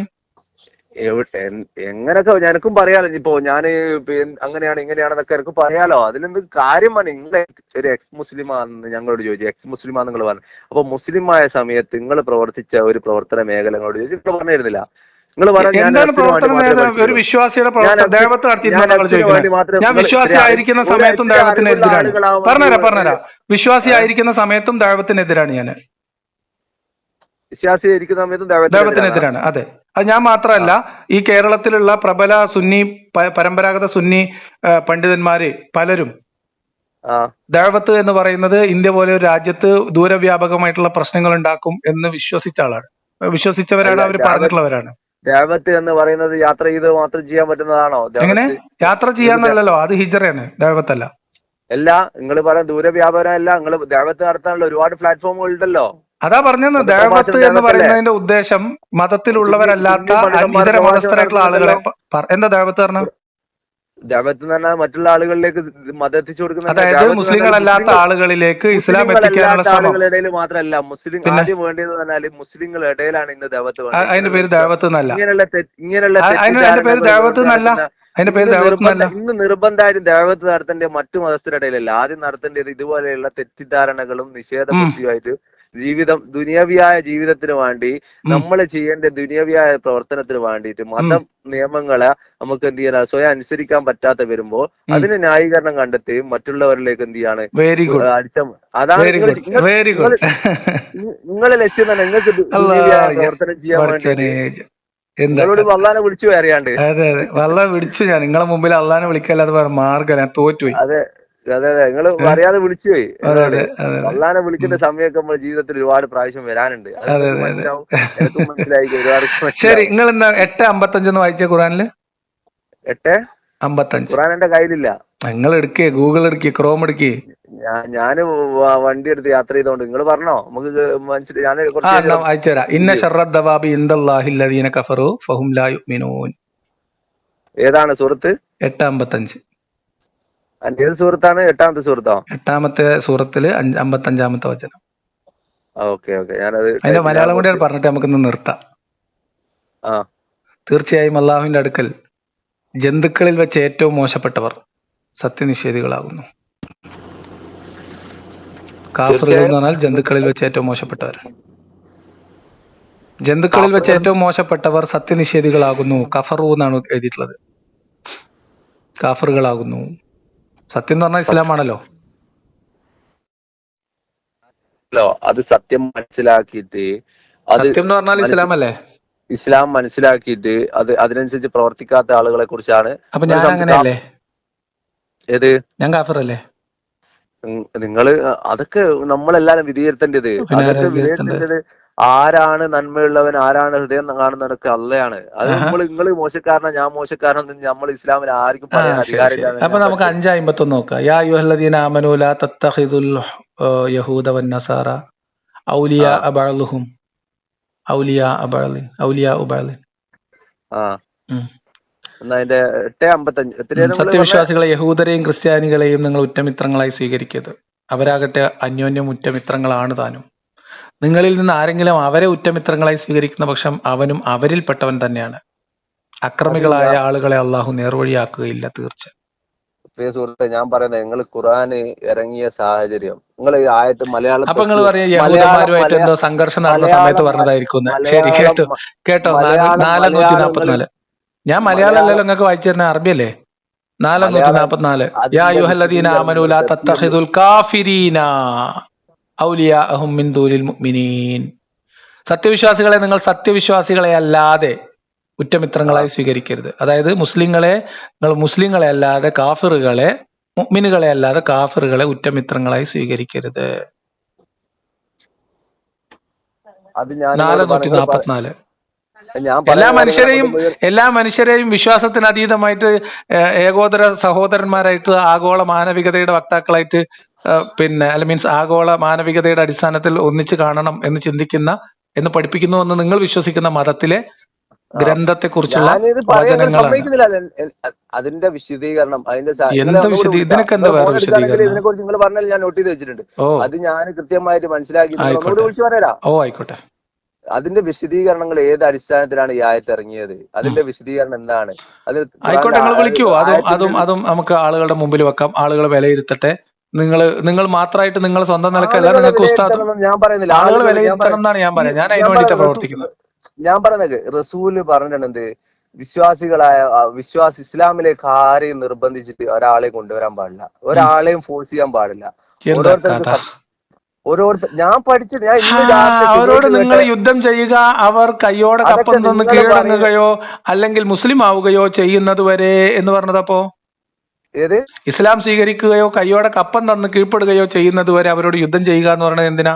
യുദ്ധം ചെയ്യാന്ന് പറയുന്നത് ആശയപരമായിട്ടുള്ള യുദ്ധോ? എന്താ കഥ, ഇതാണ് എന്താ കഥ? 9:5 സൂറത്ത് തൗബയിൽ 5-ാം വചനം എന്താ പറയണത്? 5 അതൊക്കെ നിങ്ങൾ സാഹചര്യം നോക്കിക്കോളി. മക്ക മുസ്ലിങ്ങൾ ഹിജറ പോയപ്പോ അൻസാരികളായിട്ടുള്ള അവിടെ ഇസ്ലാം സ്വീകരിച്ച ആളുകൾ റസൂലുള്ളാഹിനോട് ചോദിച്ച്, ഞങ്ങളെ മക്കളെയും ഭാര്യമാരെയും നിർബന്ധിച്ചിട്ട് ഇസ്ലാമിലേക്ക് കൂട്ടണമെന്ന് ചോദിച്ചപ്പോൾ റസൂല് പറഞ്ഞതാണ് എനിക്ക് ആവശ്യമില്ല എന്നാ പറഞ്ഞത്. ആ കാരണം അവർക്ക് എപ്പോഴാണോ സത്യം എന്ന് ബോധ്യമാവുന്നത്, ഉം മനസ്സിലാവുന്നത്, അന്ന് വന്നാൽ മതി മതത്തിലേക്ക്, ആരെയും നിർബന്ധിച്ച് കൂട്ടേണ്ടതില്ല എന്നാണ് ആ അവിടെ വെച്ച് റസൂല പറഞ്ഞത്. ഉം നിങ്ങൾ അത് കേൾക്കാണ്ട് നിങ്ങൾ ഇവിടെ മൈന്യൂട്ട് അത് ആയിട്ടുള്ള എവിടെ മക്കയിൽ ഒരു പറഞ്ഞുതരാം നിങ്ങൾ ഇതിനെ മനസ്സിലാക്കുന്നതിലാണ് പ്രശ്നം. അതായത് സത്യമാണ് നിങ്ങൾ ഈ പറഞ്ഞത്. ലക്കും ദീനുക്കും വലിയ ദീനും മക്കെന്ന് പറഞ്ഞ മതമല്ലേ ഈ മതം, അല്ലേ? അത് ഏത് സാഹചര്യത്തിലാ മക്കയിലെ പറഞ്ഞത്? മുശ്രിക്കുകളോട് ലക്കും അത് ദീനുക്കും ഏത് വലിയ സാഹചര്യത്തിലാ ദീൻ എന്ന് പറഞ്ഞത്? പറഞ്ഞത് ലക്കുദീൻ വലിദീനല്ല ഏത് നിങ്ങൾക്ക് സാഹചര്യത്തിലാ നിങ്ങളെ മതം, പറഞ്ഞത്? ഞങ്ങൾക്ക് ഞങ്ങളെ മതം. ഏത് സാഹചര്യത്തിലാ പറഞ്ഞത്? അത് എനിക്ക് മനസ്സിലായി. ആ സൂറത്തുൽ സൂറത്തിന്റെ കാഫിറൂനാണതേ. സൂറത്ത് കാഫിറൂനാണേ. അതെ, ആ ആ സൂറത്ത് ഏത് അത് അടിസ്ഥാനത്തിൽ അതിന്റെ റസൂല് തർക്കവും അതിന്റെ പറയാനാണോ? ചർച്ചയും അതിന്റെ മധ്യസ്ഥ ശ്രമവും അവിടെ നിന്നുള്ള സംസാരമൊക്കെ നമ്മൾ കേട്ടിട്ടും വായിച്ചിട്ട് തന്നെ നിങ്ങളോട് ഈ എന്താണ് പറയണതേ. അവര് മധ്യസ്ഥ അവര് മുന്നോട്ട് വെച്ച് എന്തെന്നായിരുന്നു? അതാ ഞാൻ പറഞ്ഞത്. അതൊക്കെ അറിഞ്ഞുകൊണ്ട് തന്നെ നിങ്ങളോട് പറയണത്. അപ്പോ എന്തെന്നാണ് പറയാങ്ങള്? അല്ല എന്താണ് ഇപ്പൊ ഇതിൽ ഞാൻ നിങ്ങൾക്ക് ഇങ്ങനെ കഥ മൊത്തം പറഞ്ഞതല്ലേ? നിങ്ങൾക്ക് ഒരു പോയിന്റ് നിങ്ങൾ പറയാം. നിങ്ങളെ പഠിച്ചു വിഷയം മാറ്റല്ലേ? നിങ്ങളല്ലേ ഇപ്പൊ എടുത്തിട്ട് വിഷയം മാറ്റല്ലേ? ലക്കുദീനക്ക് അതിനെ കുറിച്ച് നിർബന്ധിച്ച് പറയുമ്പോൾ നിങ്ങൾ അതിനെ കുറിച്ച് പറയട്ടെ മനസ്സിലാക്കിയിട്ടേ സുഹൃത്തെ, പറയാവൂ. പറഞ്ഞു തരാന്നേ. ആ മക്കയിൽ നിന്ന് ലക്കും ദീനുക്കും വലിയ ദീൻ എന്ന് പറഞ്ഞ മുഹമ്മദ് മദീനയിലേക്ക് എത്തിയതിനു ശേഷം ലാ ഇക്റാഹ ഫിദ്ദീൻ എന്നും പറഞ്ഞിട്ടുണ്ട്. ആ ഇത് മക്കയിലെ ജീവിതത്തിലും മദീന ജീവിതത്തിന്റെ അല്ല, ആദ്യ ലക്കും ദീനുക്കും കാലഘട്ടത്തിലുമാണ്. വലിയ ഞാൻ ദീൻ എന്ത് ഒരു സാഹചര്യത്തിലാ ഒരു പറഞ്ഞത്? ഞാൻ ഇപ്പൊ വിഷയം നിങ്ങൾ പറയട്ടെ പറഞ്ഞില്ല. സുഹൃത്തെ. അതൊന്ന് എന്തൊരു കഷ്ടം. മുഴുവനായിട്ട് പറഞ്ഞാൽ നിങ്ങൾ ഒരു ഏതടിസ്ഥാനത്തിൽ വർഷം ഒരു നിങ്ങൾ വർഷം 6 പറഞ്ഞ മാസോ പുറത്തുള്ള ആളുകൾ കേൾക്കുന്നതല്ലേ? ഒരു വർഷം 6 മാസോ അവര് തമ്മില് നമ്മൾ കുറച്ചു കാലം നമ്മൾ നിങ്ങളെ ദൈവത്തെ ആരാധിക്കാം, കുറച്ചു കാലം ഞങ്ങൾ എല്ലാ ദൈവത്തെയും ആരാധിക്കാം, എന്നിട്ട് നമുക്ക് ഏതാ സെറ്റാവാൻ നോക്കാന്നൊക്കെ പറഞ്ഞൊരു ചർച്ച നടക്കുകയും അതിന്റെ അടിസ്ഥാനത്തിൽ സൂറത്തുൽ കാഫിറൂൻ അവതരിപ്പിക്കുകയും ചെയ്ത സാഹചര്യം പറയണ നിങ്ങളോട്. അപ്പൊ നിങ്ങളോട് പറഞ്ഞു ആ ഇല്ല, അത് നിങ്ങളോട് അന്ന് ഞാൻ ആ നിങ്ങൾ സമയത്ത് പിന്നെ ആരാധിക്കുന്നതിനെ ലക്കും നമ്മൾ ദീനുക്കും ആരാധിക്കൂല. പിന്നെ ആ സമയത്ത് അവരെ കുറച്ചു കാലത്തേക്ക് അവരെ ആരാധിക്കാനും കുറച്ചു കാലത്തേക്ക് ആ രൂപത്തില് ആ സമയത്ത് റസൂൽ അതല്ലാണ്ട് പിന്നെന്താ പറയാ? അപ്പൊ ഞാൻ പറയട്ടെ സുഹൃത്തെ, ഞങ്ങൾ ഈ വിഷയങ്ങൾ യഥാർത്ഥ വിഷയം അതിവിടെ മനസ്സിലാക്കാൻ എടുത്തിടാനുള്ള കാരണം ശ്രമിക്കും. ഞാൻ ചോദിച്ചേ. അതാ ഞങ്ങളോട് പറഞ്ഞത്. യഥാർത്ഥ വിഷയം മനസ്സിലാക്കലല്ല നിങ്ങളെ ശ്രമം. എന്റെ മനസ്സിലായോ? ശ്രമം ഞാൻ അതന്നെയാണ്. നിങ്ങൾ പറഞ്ഞത് നിർബന്ധിച്ച് മതത്തിലേക്ക് സ്വീകരിക്കാൻ പറ്റൂല, ചേർക്കണം എന്ന് പറഞ്ഞിട്ടില്ല എന്നല്ലേ നിങ്ങളെ വാദം. ഇന്ന് രാവിലെ ഞാൻ അതിന് ഖുർആനായിട്ട് മറുപടിയാണ് ഈ പറഞ്ഞു വരുന്നത്. നിങ്ങൾ ബഹളം ഉണ്ടാക്കിയെടുത്ത് ഇപ്പോ. അപ്പൊ അത് പറഞ്ഞു തരുമ്പോ നിങ്ങൾ ലാ ഇക്റാഹ ഫിദ്ദീനിന്റെ സാഹചര്യം പറയുമ്പോ ഉണ്ടാക്കാൻ എല്ലാ ആളുകളും എന്തൊരു വിളിച്ചാവും നിങ്ങൾ കഷ്ടം. പറയാം. ഞാൻ അത് ആ പറഞ്ഞോ കംപ്ലീറ്റ് പറഞ്ഞോ ചെയ്യട്ടെ. പറഞ്ഞോ. ലാ ഇക്റാഹ ഫിദ്ദീനിന്റെ സാഹചര്യങ്ങൾ പറഞ്ഞപ്പോ നിങ്ങൾക്ക് ഒരു അഡ്വാൻസ് ബോണസ് ഞാൻ ഇട്ട് തന്നതാണ്. മക്കയിൽ ഇതിനേക്കാളും നല്ലത് പറഞ്ഞിട്ടുണ്ട്. നിങ്ങൾക്ക് നിങ്ങളെ മതം, ഞങ്ങൾക്ക് ഞങ്ങളെ മതം. അത് ലാ ഇക്റാഹ ഫിദ്ദീനുമാണ്. ഈ മതത്തിൽ ബലാത്കാരമില്ല, മതസ്വാതന്ത്ര്യമുണ്ട് എന്നതിന്റെ വലിയ തെളിവ് അല്ലേ? അതെ ഇതേ മുശ്രിക്കുകളെടുത്ത് സൈനികമായിട്ടുള്ള ബലം ആർജിക്കുകയും അധികാരം ഉണ്ടാക്കുകയും യുദ്ധത്തിലൂടെ ഭീതി ജനിപ്പിക്കുമാറ് അള്ളാഹു മുഹമ്മദ് നബിക്ക് അനുഗ്രഹം ചെയ്തു കൊടുക്കുകയും ചെയ്തതിനു ശേഷം വാള് കയ്യിലെടുത്തതിന് ശേഷം മുഹമ്മദ് നബി ഇതേ ലക്കും ദീനുക്കും വലിയ ദീൻ എന്ന് പറഞ്ഞ അതേ മുശ്രിക്കുകളടുത്ത് വന്നിട്ട് പറയുന്നത് എന്താ അറിയോ? 4 മാസത്തെ സമയം കൊടുത്തു. ആ 4 മാസത്തിനുള്ളിൽ ഒന്നുകിൽ മുസ്ലിം ആവുക, അല്ലെങ്കിൽ മരിച്ചോളൂ, അല്ലെങ്കിൽ നാട് വിട്ട് ഓടിപ്പോയിക്കോളാം. ഇതൊക്കെ എവിടെയാ? സൂറത്ത് തൗബയിൽ 5 എന്താണ് നിങ്ങൾ എടുത്തോളിയും. സൂറത്ത് തൗബയിൽ 5 എന്നാ പറയുന്നത്? അങ്ങനെ ആ വിലക്കപ്പെട്ട 4 മാസങ്ങൾ കഴിഞ്ഞാൽ ആ സത്യനിഷേധികളെ നിങ്ങൾ കണ്ടെത്തിയിടത്ത് വെച്ച് കൊന്നുകളയുക. ഏത് സത്യനിഷേധികളെയാണ് അത് മക്ക പറയുന്നത്? ഖുറൈശികളെ. മക്കാ ഖുറൈശികളെ മക്ക ഖുറൈശികൾക്ക് പൊതുവിലുള്ളതാണ്. ആകില്ല. അതായത് ഒരു കാലത്ത് ലക്കും ദീനുക്കും വലിയ ദീൻ എന്ന് പറഞ്ഞില്ലേ? നിങ്ങൾ ആരാധിക്കണം, നിങ്ങൾ ആരാധിച്ചോളി, നമ്മൾ ആരാധിക്കണം, നമ്മൾ ആരാധിച്ചോളാന്ന് പറഞ്ഞ പോയില്ലേ? ആ മനുഷ്യരുടെ മുമ്പിൽ വെച്ച ഓപ്ഷനാണ് ഒന്നുകിൽ മരിക്കുക അല്ലെങ്കിൽ മുസ്ലിം ആവുക. നിങ്ങൾ ഇതിപ്പോ മറ്റുള്ള ആളുകൾക്ക് പറഞ്ഞു കൊടുക്കുമ്പോ ആ ആയത്ത് അവരിതേ കേൾക്കുന്നുള്ളൂ. നിങ്ങൾ ഈ പറയുന്ന മലയാളം ആയത്തും ഇങ്ങനെ നിങ്ങൾ ഇതും കൂടി വിശദീകരിച്ച് തന്നോളി ഉസ്താദിനോട് ചോദിച്ചിട്ട് വരുമ്പോ. അതിന് മുമ്പുള്ള സംഭവങ്ങളും ശേഷമുള്ള സംഭവങ്ങളും ഒന്നും മറ്റുള്ള ആളുകൾ അറിയുന്നില്ല. നിങ്ങൾ പറഞ്ഞോളി, നമുക്ക് ആൾക്കാരെ കേൾപ്പിക്കാൻ. നിങ്ങളെ ലക്ഷ്യം തന്നെ നിങ്ങൾ പറഞ്ഞോളി സുഹൃത്തെ, നമുക്ക് കേൾക്കാം. മനസ്സിലാക്കിയതാ. നിങ്ങൾ നിഷേധ ബുദ്ധിയോടുകൂടി നിഷേധ ബുദ്ധിയോടുകൂടിയല്ല, വസ്തുനിഷ്ഠമായ വിശകലനമാണ്. നിഷേധ ബുദ്ധിയല്ല, വസ്തുനിഷ്ഠമായ വിശകലനമാണ്. നിങ്ങളെ ലക്ഷ്യം ഏതോ ഭൗതികപരമായിട്ടുള്ള ലക്ഷ്യമാണ്. അതിന് വേണ്ടിയിട്ടാണ്. തീർച്ചയായിട്ടും ഭൗതികമായിട്ടുള്ള ലക്ഷ്യമാണ്. നിങ്ങളിപ്പോ തന്നെ നിങ്ങൾക്ക് ഈ വോയിസ് എന്റെ വോയിസ് നിങ്ങൾ പറയുന്നത് ഭൗതികമായിട്ടുള്ള ലക്ഷ്യമാണ് എന്ന് സംശയം. ഭൗതിക ജീവിതത്തിൽ ഭൗതികമായ ഈ ജീവിതവുമായി ബന്ധപ്പെട്ട് മനുഷ്യരുടെ ബാധിക്കുന്ന കാര്യങ്ങൾ, അതിന്റെ ആശയം, പ്രത്യയശാസ്ത്രം, അതിന്റെ അവകാശവാദം, അതിന്റെ പ്രവർത്തനം, അതിന്റെ പ്രശ്നം, ഇതാണ് നമ്മൾ ചർച്ച ചെയ്യുന്നത്. ഭൗതികമായ ലക്ഷ്യമാണ്. നിങ്ങൾ സംസാരിക്കുന്ന പോലും ബിസിനസ്സിനാണ്. കാരണം നിങ്ങൾക്ക് ഇത് യൂട്യൂബിൽ ഇട്ട വ്യൂവേഴ്സിനെ കിട്ടും. അതൊക്കെ നിങ്ങൾക്ക് എങ്ങനെ വേണമെങ്കിലും തീരുമാനിക്കാം, അതിലൊന്നും കുഴപ്പമില്ല. അതാണ് ഞാൻ നിങ്ങളിൽ നിന്ന് മനസ്സിലാക്കി. നിങ്ങൾ പൂർണ്ണമായിട്ട് എനിക്ക് മനസ്സിലാക്കി കഴിഞ്ഞു. നിങ്ങള് അടിസ്ഥാനപരമായി ആശയപരമായിട്ടാണ് സംസാരിക്കുന്നത്. ഇതിനെ കുറിച്ച് പഠിക്കുകയോ ഒന്നും മനസ്സിലാക്കുകയോ ചെയ്യാതെ നിങ്ങൾ പറഞ്ഞോളി. ഞാൻ നിങ്ങൾക്ക് പറയാനുള്ള അവസരമല്ലേ നീട്ടിത്തരുന്നത്. ഞാൻ ചോദിച്ചു നിങ്ങൾ എന്തിനാണ് ഒന്ന് പ്രവർത്തിക്കുന്നത്? നിങ്ങൾ ഉം. പറയുന്നത് മനുഷ്യരിലേക്ക് നന്മ ഉണ്ടാവാൻ അതെ, വേണ്ടിയിട്ടാണ്. മനുഷ്യരിൽ എങ്ങനെ നന്മ മതത്തിന് കിട്ടുന്ന സോഴ്സ് അതീതമായിട്ടുള്ള സോഴ്സ് മാനവികത ചോദിച്ചിട്ട് നിങ്ങൾ ഉണ്ടാവാൻ പറഞ്ഞു തന്നിട്ടില്ല. വേണ്ടിയിട്ടാണ്. എവിടുന്ന് സോഴ്സ് എന്ന് ചോദിച്ചിട്ട് നിങ്ങളോട് ഞാൻ പറഞ്ഞു, നിങ്ങളോട് അതിന്റെ ചോദിച്ചിട്ട് ഞാൻ സോഴ്സാണ് പറഞ്ഞില്ല. നിങ്ങൾക്ക് ഞാൻ പറഞ്ഞത്.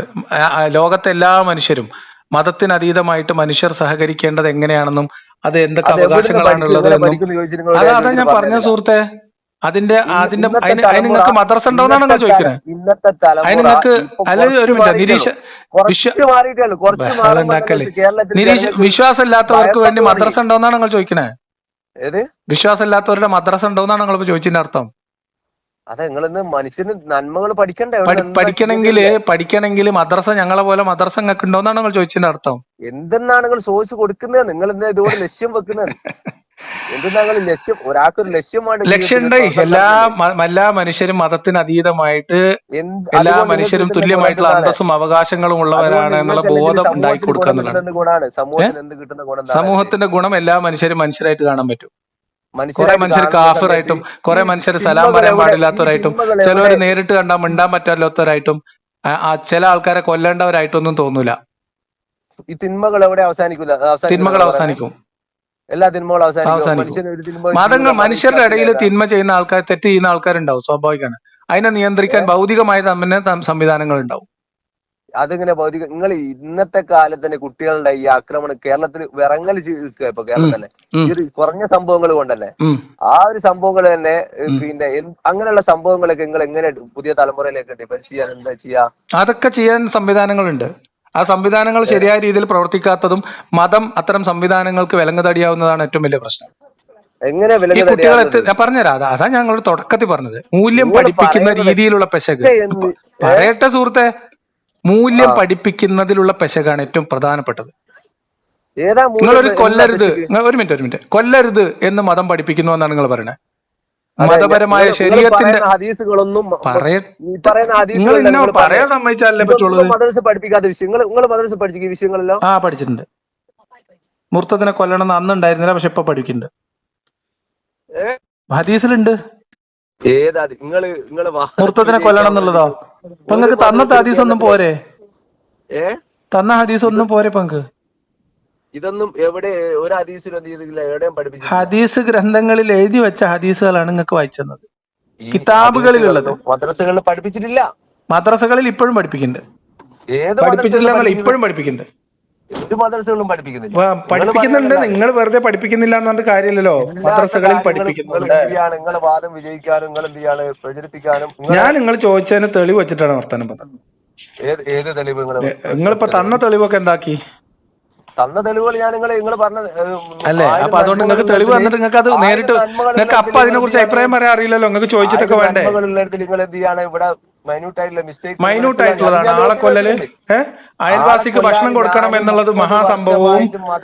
ഒരു മിനിറ്റ്, അയൽവാസിക്ക് ഭക്ഷണം കൊടുക്കണം എന്ന് പറയുന്നത് മഹാസംഭവമായിട്ട് പഠിപ്പിക്കുന്ന നിങ്ങള് മുസ്ലിങ്ങളല്ലാത്തവരെ ഇവിടെ ജീവിക്കാൻ അനുവദിക്കൂല എന്ന് പറഞ്ഞ മുഹമ്മദ് നബീന്റെ ഹദീസ്, ഉമർ പിന്നീട് നടപ്പിലാക്കിയ ഹദീസ്, ആ ഒരു ആഗ്രഹം, അത് ചെറിയ തിന്മ, അത് ചെറിയ മൈന്യൂട്ട് ആയിട്ടുള്ള കാരണം അല്ലെ? മതമില്ലാത്തതിന്റെ പേരിൽ ഒരു മിനിറ്റ്, ഗതികേടിന്റെ കാലത്ത് നിങ്ങൾക്ക് നിങ്ങളെ മതം, ഞങ്ങൾക്ക് ഞങ്ങളെ മതം എന്ന് പറഞ്ഞ മുഹമ്മദ് അവിടെ ചെന്നതിന് ശേഷം മരിക്കുക അല്ലെങ്കിൽ മുസ്ലിം ആവുക എന്ന രണ്ട് ഓപ്ഷൻ കൊടുത്ത് ആളുകളെ വാളിന്റെ മുനയിൽ ഇസ്ലാമിലേക്ക് നിർബന്ധിച്ച് കൊണ്ടുവന്നപ്പോ അത് മൈന്യൂട്ട് ആയിട്ടുള്ള കാര്യം, മറ്റത് മഹാസംഭവം. ഒരാൾ മതം ഉപേക്ഷിച്ചാൽ അവനെ കൊന്നു കളയണം എന്ന് പറയുന്നത് ആരും എവിടെയും പഠിപ്പിക്കാത്ത കാര്യങ്ങൾ ആരും പഠിപ്പിച്ചല്ല. നിങ്ങൾ ശരി, ഇതിനെങ്ങനെ വെളുപ്പിച്ച് കുട്ടപ്പനാക്കി കൊണ്ടുനടക്കല്ലേ? ഞാനിപ്പോ ദീന് പഠിക്കുന്നുണ്ട്, പഠിക്കാൻ ശ്രമിക്കുന്ന ആളാണ്. ഞാൻ പറഞ്ഞതൊക്കെ നിങ്ങൾ ഹദീസിലുള്ളതാണോ? എവിടെയും കേൾക്കാത്ത നിങ്ങൾ കേൾക്കൂലല്ലോ, അതല്ലേ പറയണത്. ഇസ്ലാമിന്റെ ന്യൂനതകൾ പുറത്തറിയില്ലല്ലോ. ന്യൂനതകൾ മറച്ചു പിടിക്കുകയും പറഞ്ഞുതരാം ന്യൂനതകൾ. ഒരു മിനിറ്റ്, നിങ്ങൾ ഇതൊന്നും കേട്ടിട്ടില്ല.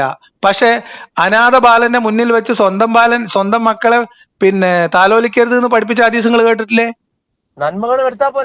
അത് ഇല്ലാത്ത നന്മകൾ ഉണ്ടാക്കി പറയുകയും ഉള്ളതിനെ വക്രീകരിക്കുകയും തിന്മകളെ പൂഴ്ത്തിവെക്കുകയും ചെയ്യുകയാണ് നിങ്ങൾ ചെയ്യുന്നത്.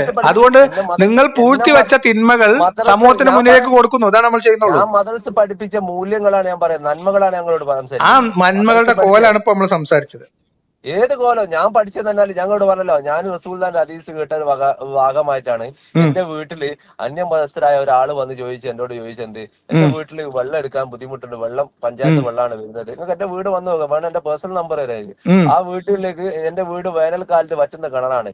എന്നിട്ട് പോലും ഞാൻ എന്ത് ചെയ്താണ്, അവർ ചോദിച്ച സമയത്ത് ഈ ഹദീസ് കേട്ട ഓർമ്മയിൽ എന്ത് ചെയ്യാണ്, അയൽവാസികളെ നമ്മൾ പരിഗണിക്കണം, നമ്മൾ വയറ് നിറച്ച് കഴിക്കുമ്പോൾ അവര് പട്ടിണിയാണെങ്കിൽ നമ്മൾ കഴിക്കാൻ പാടില്ല, അവർക്ക് വെള്ളം കിട്ടാണ്ട് നമ്മൾ വെള്ളം ഉപയോഗിക്കാൻ പാടില്ല എന്നാണ് ഞാൻ ചിന്തിച്ചത്. അതേപോലെ തന്നെ എന്റെ വീട്ടിൽ എന്ത് ചെയ്ത് അവർക്ക് ഞാൻ എന്ത് ചെയ്ത് കിണർ വെക്ക്, അത് ഞാൻ മദ്രസ പഠിച്ചതും ദീന് പഠിച്ചത് കൊണ്ടുകൊണ്ടായ എനിക്കുള്ള ഒരു ഗുണമാണത്. അത് നിങ്ങൾക്ക് തെറ്റായിട്ട് മുസ്ലിങ്ങളല്ലാത്തവരൊന്നും ഇതൊന്നും ചെയ്യുന്നില്ല. ഇത് ദാഹിക്കുന്നവർക്ക് ഭക്ഷണം വെള്ളം കൊടുക്കുന്നത് മുസ്ലിങ്ങളല്ലാത്തവരും ചെയ്യുന്നില്ല. ഞാൻ പറയുന്ന എല്ലാ മതവും ശരിക്കും പഠിപ്പിക്കുന്ന നന്മ മാത്രം. മതമില്ലാത്തവരൊന്നും മനുഷ്യരെ സഹായിക്കൂല. മതമില്ലാത്തവര് മതമില്ലാത്ത ആര് നിഷേധ ബുദ്ധിയോടുകൂടിയും പ്രവർത്തിക്കുന്ന ആളുകളാണ്. അവരെ സുഹൃത്തെ, നിങ്ങളുടെ ഇതാണ് ഇങ്ങനെയാണ് മനുഷ്യന്റെ തലച്ചോറ് മതം തിന്നു തീർക്കുന്നത്. ആണ് നിങ്ങളിപ്പോ പറഞ്ഞ ചിന്ത ഉണ്ടല്ലോ, മനുഷ്യർ മനുഷ്യനെ മനുഷ്യനായിട്ട് മനസ്സിലാക്കുന്നതിന് മതമാണ് കാരണം എന്ന നിങ്ങളുടെ ഈ ചിന്ത ഉണ്ടല്ലോ, ഇതാണ് ഏറ്റവും മനുഷ്യത്വ വിരുദ്ധമായിട്ടുള്ള ചിന്ത. എല്ലാ മനുഷ്യരും ഞാൻ നിങ്ങളോട് ചോദിക്കാം, ഇപ്പൊ ഇസ്ലാമിൽ ഏറ്റവും വലിയ സാമൂഹ്യ നന്മയാണല്ലോ റമദാനാണല്ലോ സക്കാത്ത്, അല്ലെ? ഒരു സക്കാത്ത് മതപരമായിട്ട് മനുഷ്യന്റെ സമ്പത്തിൽ നിന്ന് ദരിദ്രരായ പാവപ്പെട്ട മനുഷ്യന്മാർക്കുള്ള അവകാശമാണ്, അല്ലെ? വലിയ സാമൂഹ്യ നന്മയാണ്. അതൊരു ഗോത്രീയ നന്മയാണെന്ന് ഞാൻ പറഞ്ഞാലോ?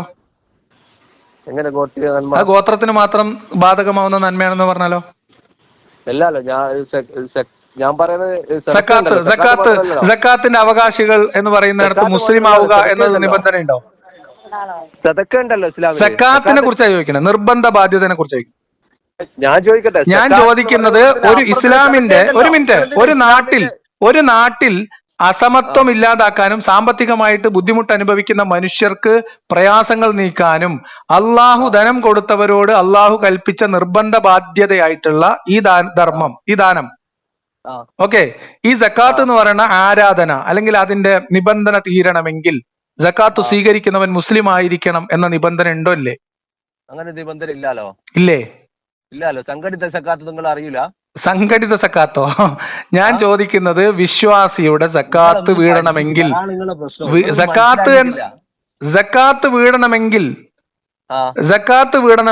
സക്കാത്ത് സ്വീകരിക്കുന്നവൻ മുസ്ലിം ആയിരിക്കുക എന്നുള്ള ബാധ്യത ഉണ്ടോ? ഇല്ലേ? മുസ്ലിം ആയിരിക്കണം എന്നുള്ള ബാധ്യത നമ്മൾ തൊട്ടടുത്ത് പ്രയാസമുള്ള ആളുകൾക്ക് സഹായിക്കുന്നുണ്ട്. ശരി, നിങ്ങളടുത്ത് 1000 റുപ്യാണ് സക്കാത്തിന്റെ പൈസ ഉള്ളത്, അതിൽ 500 റുപ്യ നിങ്ങൾ അയലോക്കത്തുള്ള ഗോപാലേട്ടന് കൊടുത്തു, 500 റുപ്യ നിങ്ങൾ രാമൻ താത്താക്കും കൊടുത്തു, നിങ്ങളെ സക്കാത്ത് വീടിയോ? സക്കാത്ത് അവിടെ പ്രയാസം അനുഭവിക്കുന്ന ഒരാളിനെ കൊടുക്കുന്നതുകൊണ്ട് ബുദ്ധിമുട്ടൊന്നുമില്ല. ബുദ്ധിമുട്ടുണ്ടോന്നല്ല, സക്കാത്ത് വീഡിയോ ഞങ്ങൾ ചോദ്യം. വീടാണെന്താ? ഇതും കൂടി നിങ്ങൾ ഹദീസ് ചോദിക്കുന്ന ഉസ്താദിനോടൊന്ന് ചോദിച്ചാളി. നിങ്ങൾ ചോദിച്ചോളിയും. നിങ്ങൾ പഠിച്ചതല്ല നിങ്ങൾ മതം. നിങ്ങളെ ജമാഅത്തിൽ പറഞ്ഞ നിങ്ങളെ തെറ്റിദ്ധരിപ്പിച്ച് പേടിപ്പിച്ച് വിട്ടതല്ല നിങ്ങൾ കിതാബിലുള്ള മതം. അത് പറയാൻ വേണ്ടി നിങ്ങൾക്ക് പറഞ്ഞതാ. മനസ്സിലായോ? സക്കാത്ത് വീടണമെങ്കിൽ അത് സ്വീകരിക്കുന്ന ആൾ മുസ്ലിം ആയിരിക്കണം. പിന്നെ അമുസ്ലിങ്ങളിൽ ആകെ സ്വീകരിക്കാവുന്നത് 2 വിഭാഗം ആളുകൾക്കാണ്. അത് ഇസ്ലാമിനോട് ഇണങ്ങിച്ചേർന്ന് നിൽക്കുന്ന ആളുകളാണ്. നിങ്ങളിപ്പോ ഒരു കുളത്തിന് വേണ്ടി ചോദിച്ച ചോദ്യം നിനക്ക് മനസ്സിലായി. പക്ഷെ ഒരു കുളത്തുമല്ല, എല്ലാ നന്മകളും ഇസ്ലാം പഠിപ്പിക്കും. ഒരാളെ കൊല്ലരുത് എന്ന നിരുപാധികമായതല്ല ഇസ്ലാമിലുള്ളത്. കാര്യങ്ങളൊക്കെ പ്രവർത്തനമൊക്കെ ഇന്ന് ലോകത്തെമ്പാടും നടക്കുന്നതാണ്. അത് മുസ്ലിങ്ങൾക്ക് മാത്രം കൊടുത്താലേ സക്കാത്ത് വീടുള്ളൂ. മുസ്ലിങ്ങൾക്ക് പൈസ കൊടുക്കണ്ടോ ഇല്ല എന്നുള്ള വേറെ കാര്യം. ഞാൻ പറഞ്ഞത് ഇസ്ലാമാണ്, ഞാൻ പറഞ്ഞത് ദീനാണ്, കിതാബിലുള്ള ദീന്. സക്കാത്ത് പോലെ തന്നെ സക്കാത്ത് പോലെയല്ല സദക്ക. സദക്ക വേറെയാണ്, സക്കാത്ത് നിർബന്ധിതമാണ്. അത് രണ്ടിനും പ്രതിഫലം. സക്കാത്താണ് ബാധ്യതയാണ്. അതേപോലെ ആ ബാധ്യതയിൽ മുസ്ലിങ്ങളെ മാത്രം പരിഗണിക്കുന്നത് ഗോത്രീയത. മുസ്ലിങ്ങൾ സദക്ക ചെയ്യുന്നുണ്ടോ നോക്കിയാ പോരാ. ഒരു നാടിൽ ഒരു ഇസ്ലാമിക ഭരണം കൂടിയാണല്ലോ ഇസ്ലാമിന്റെ ലക്ഷ്യം. എവിടെ ലക്ഷ്യം? മുഹമ്മദ് നബി ഭരിച്ച നാടേതാ? ഇസ്ലാമിക രാജ്യല്ലേ? ഇസ്ലാമിക രാജ്യമാണ്. അവിടുത്തെ ഓപ്ഷനാ പറഞ്ഞത്. അതാ പറഞ്ഞത്. ഒരു മുസ്ലിം രാജ്യത്ത് അമുസ്ലിം ജീവിക്കണമെങ്കിൽ അവർക്ക് പ്രത്യേകമായിട്ടുള്ള നികുതി കൊടുക്കണം, വേണ്ടേ? അത് ഏത് രാജ്യത്തായാലും രാജ്യത്തെ പ്രജകൾക്ക് പൊതുവായ നിയമമല്ലേ ഉണ്ടാവുക? അതെ. ഇസ്ലാമിക രാജ്യത്തോ? അതങ്ങനെ തന്നെ ഉണ്ടായിരുന്നത്. മുസ്ലിങ്ങൾക്ക് നിയമം വേറെയും അമുസ്ലിങ്ങൾക്ക് വേറെ നിയമമല്ലേ? അങ്ങനെ നിയമങ്ങളൊന്നും എവിടെ നിങ്ങൾ എന്താ പറയാ, എന്താ ജിസിയ എന്ന് പറഞ്ഞ? ഞാൻ പറയുന്നേക്ക് ജിസിയ എന്ന് പറഞ്ഞ എന്താ? ഞാൻ പറയാം, ഇന്നും നിങ്ങൾ പറയും ജിസിയ എന്ന് പറഞ്ഞ എന്താ? ഇന്നും സൗദി അറേബ്യയിലും അതൊന്നല്ല ഞാൻ ചോദിച്ചത്. ഇന്നിപ്പോ സൗദി അറേബ്യയിൽ മുസ്ലിങ്ങൾ അല്ലാത്തവർ ജീവിക്കുന്നത്, ഇതെന്നല്ല ചോദ്യം. ജിസിയ എന്ന് പറഞ്ഞ എന്താണ്? എന്താണ് ജിസിയ? നിങ്ങൾ പറഞ്ഞോ, നിങ്ങൾ പറഞ്ഞോളി. എന്താണ് ദിമ്മി എന്ന് പറഞ്ഞ? നിങ്ങൾ തന്നെ പറഞ്ഞോ. ഇതൊക്കെ നിങ്ങൾ ജമാഅത്തിന് പോയിട്ട് ചോദിച്ച് പഠിക്ക്. അപ്പൊ നിങ്ങൾക്ക് ജമാഅത്തിന് പോയപ്പോ നിങ്ങൾ നരകത്തിൽ പോയി കിടക്കേണ്ടി വരും മനുഷ്യ. നിങ്ങൾ നരകത്തിൽ പോയി കിടക്കേണ്ടി വരും. അതുകൊണ്ട് നിങ്ങൾ നന്നായിക്കോളി എന്നപ്പോ നിങ്ങൾ പേടിച്ചു. എത്ര ഉള്ളു കാര്യം. ഭയവും കൊതിയുമാണ് സുഹൃത്തെ, ഭയമാണ്. ഇസ്ലാം എന്ന് പറയുന്നത് നിലനിൽക്കുന്നത് ഭയത്തിലാണ്. യഥാർത്ഥ മുസ്ലിം സമാധാനമാണ് ജീവിതത്തിൽ. ഇല്ല, ഒരു ഭയമില്ല, ഇല്ല, കുടുംബമുണ്ട്, അല്ല, സിനിമകൾ ചെയ്യുന്നില്ല, സിനിമകൾ ചെയ്യാൻ മനസ്സിനെ പ്രേരിപ്പിക്കുന്നത്.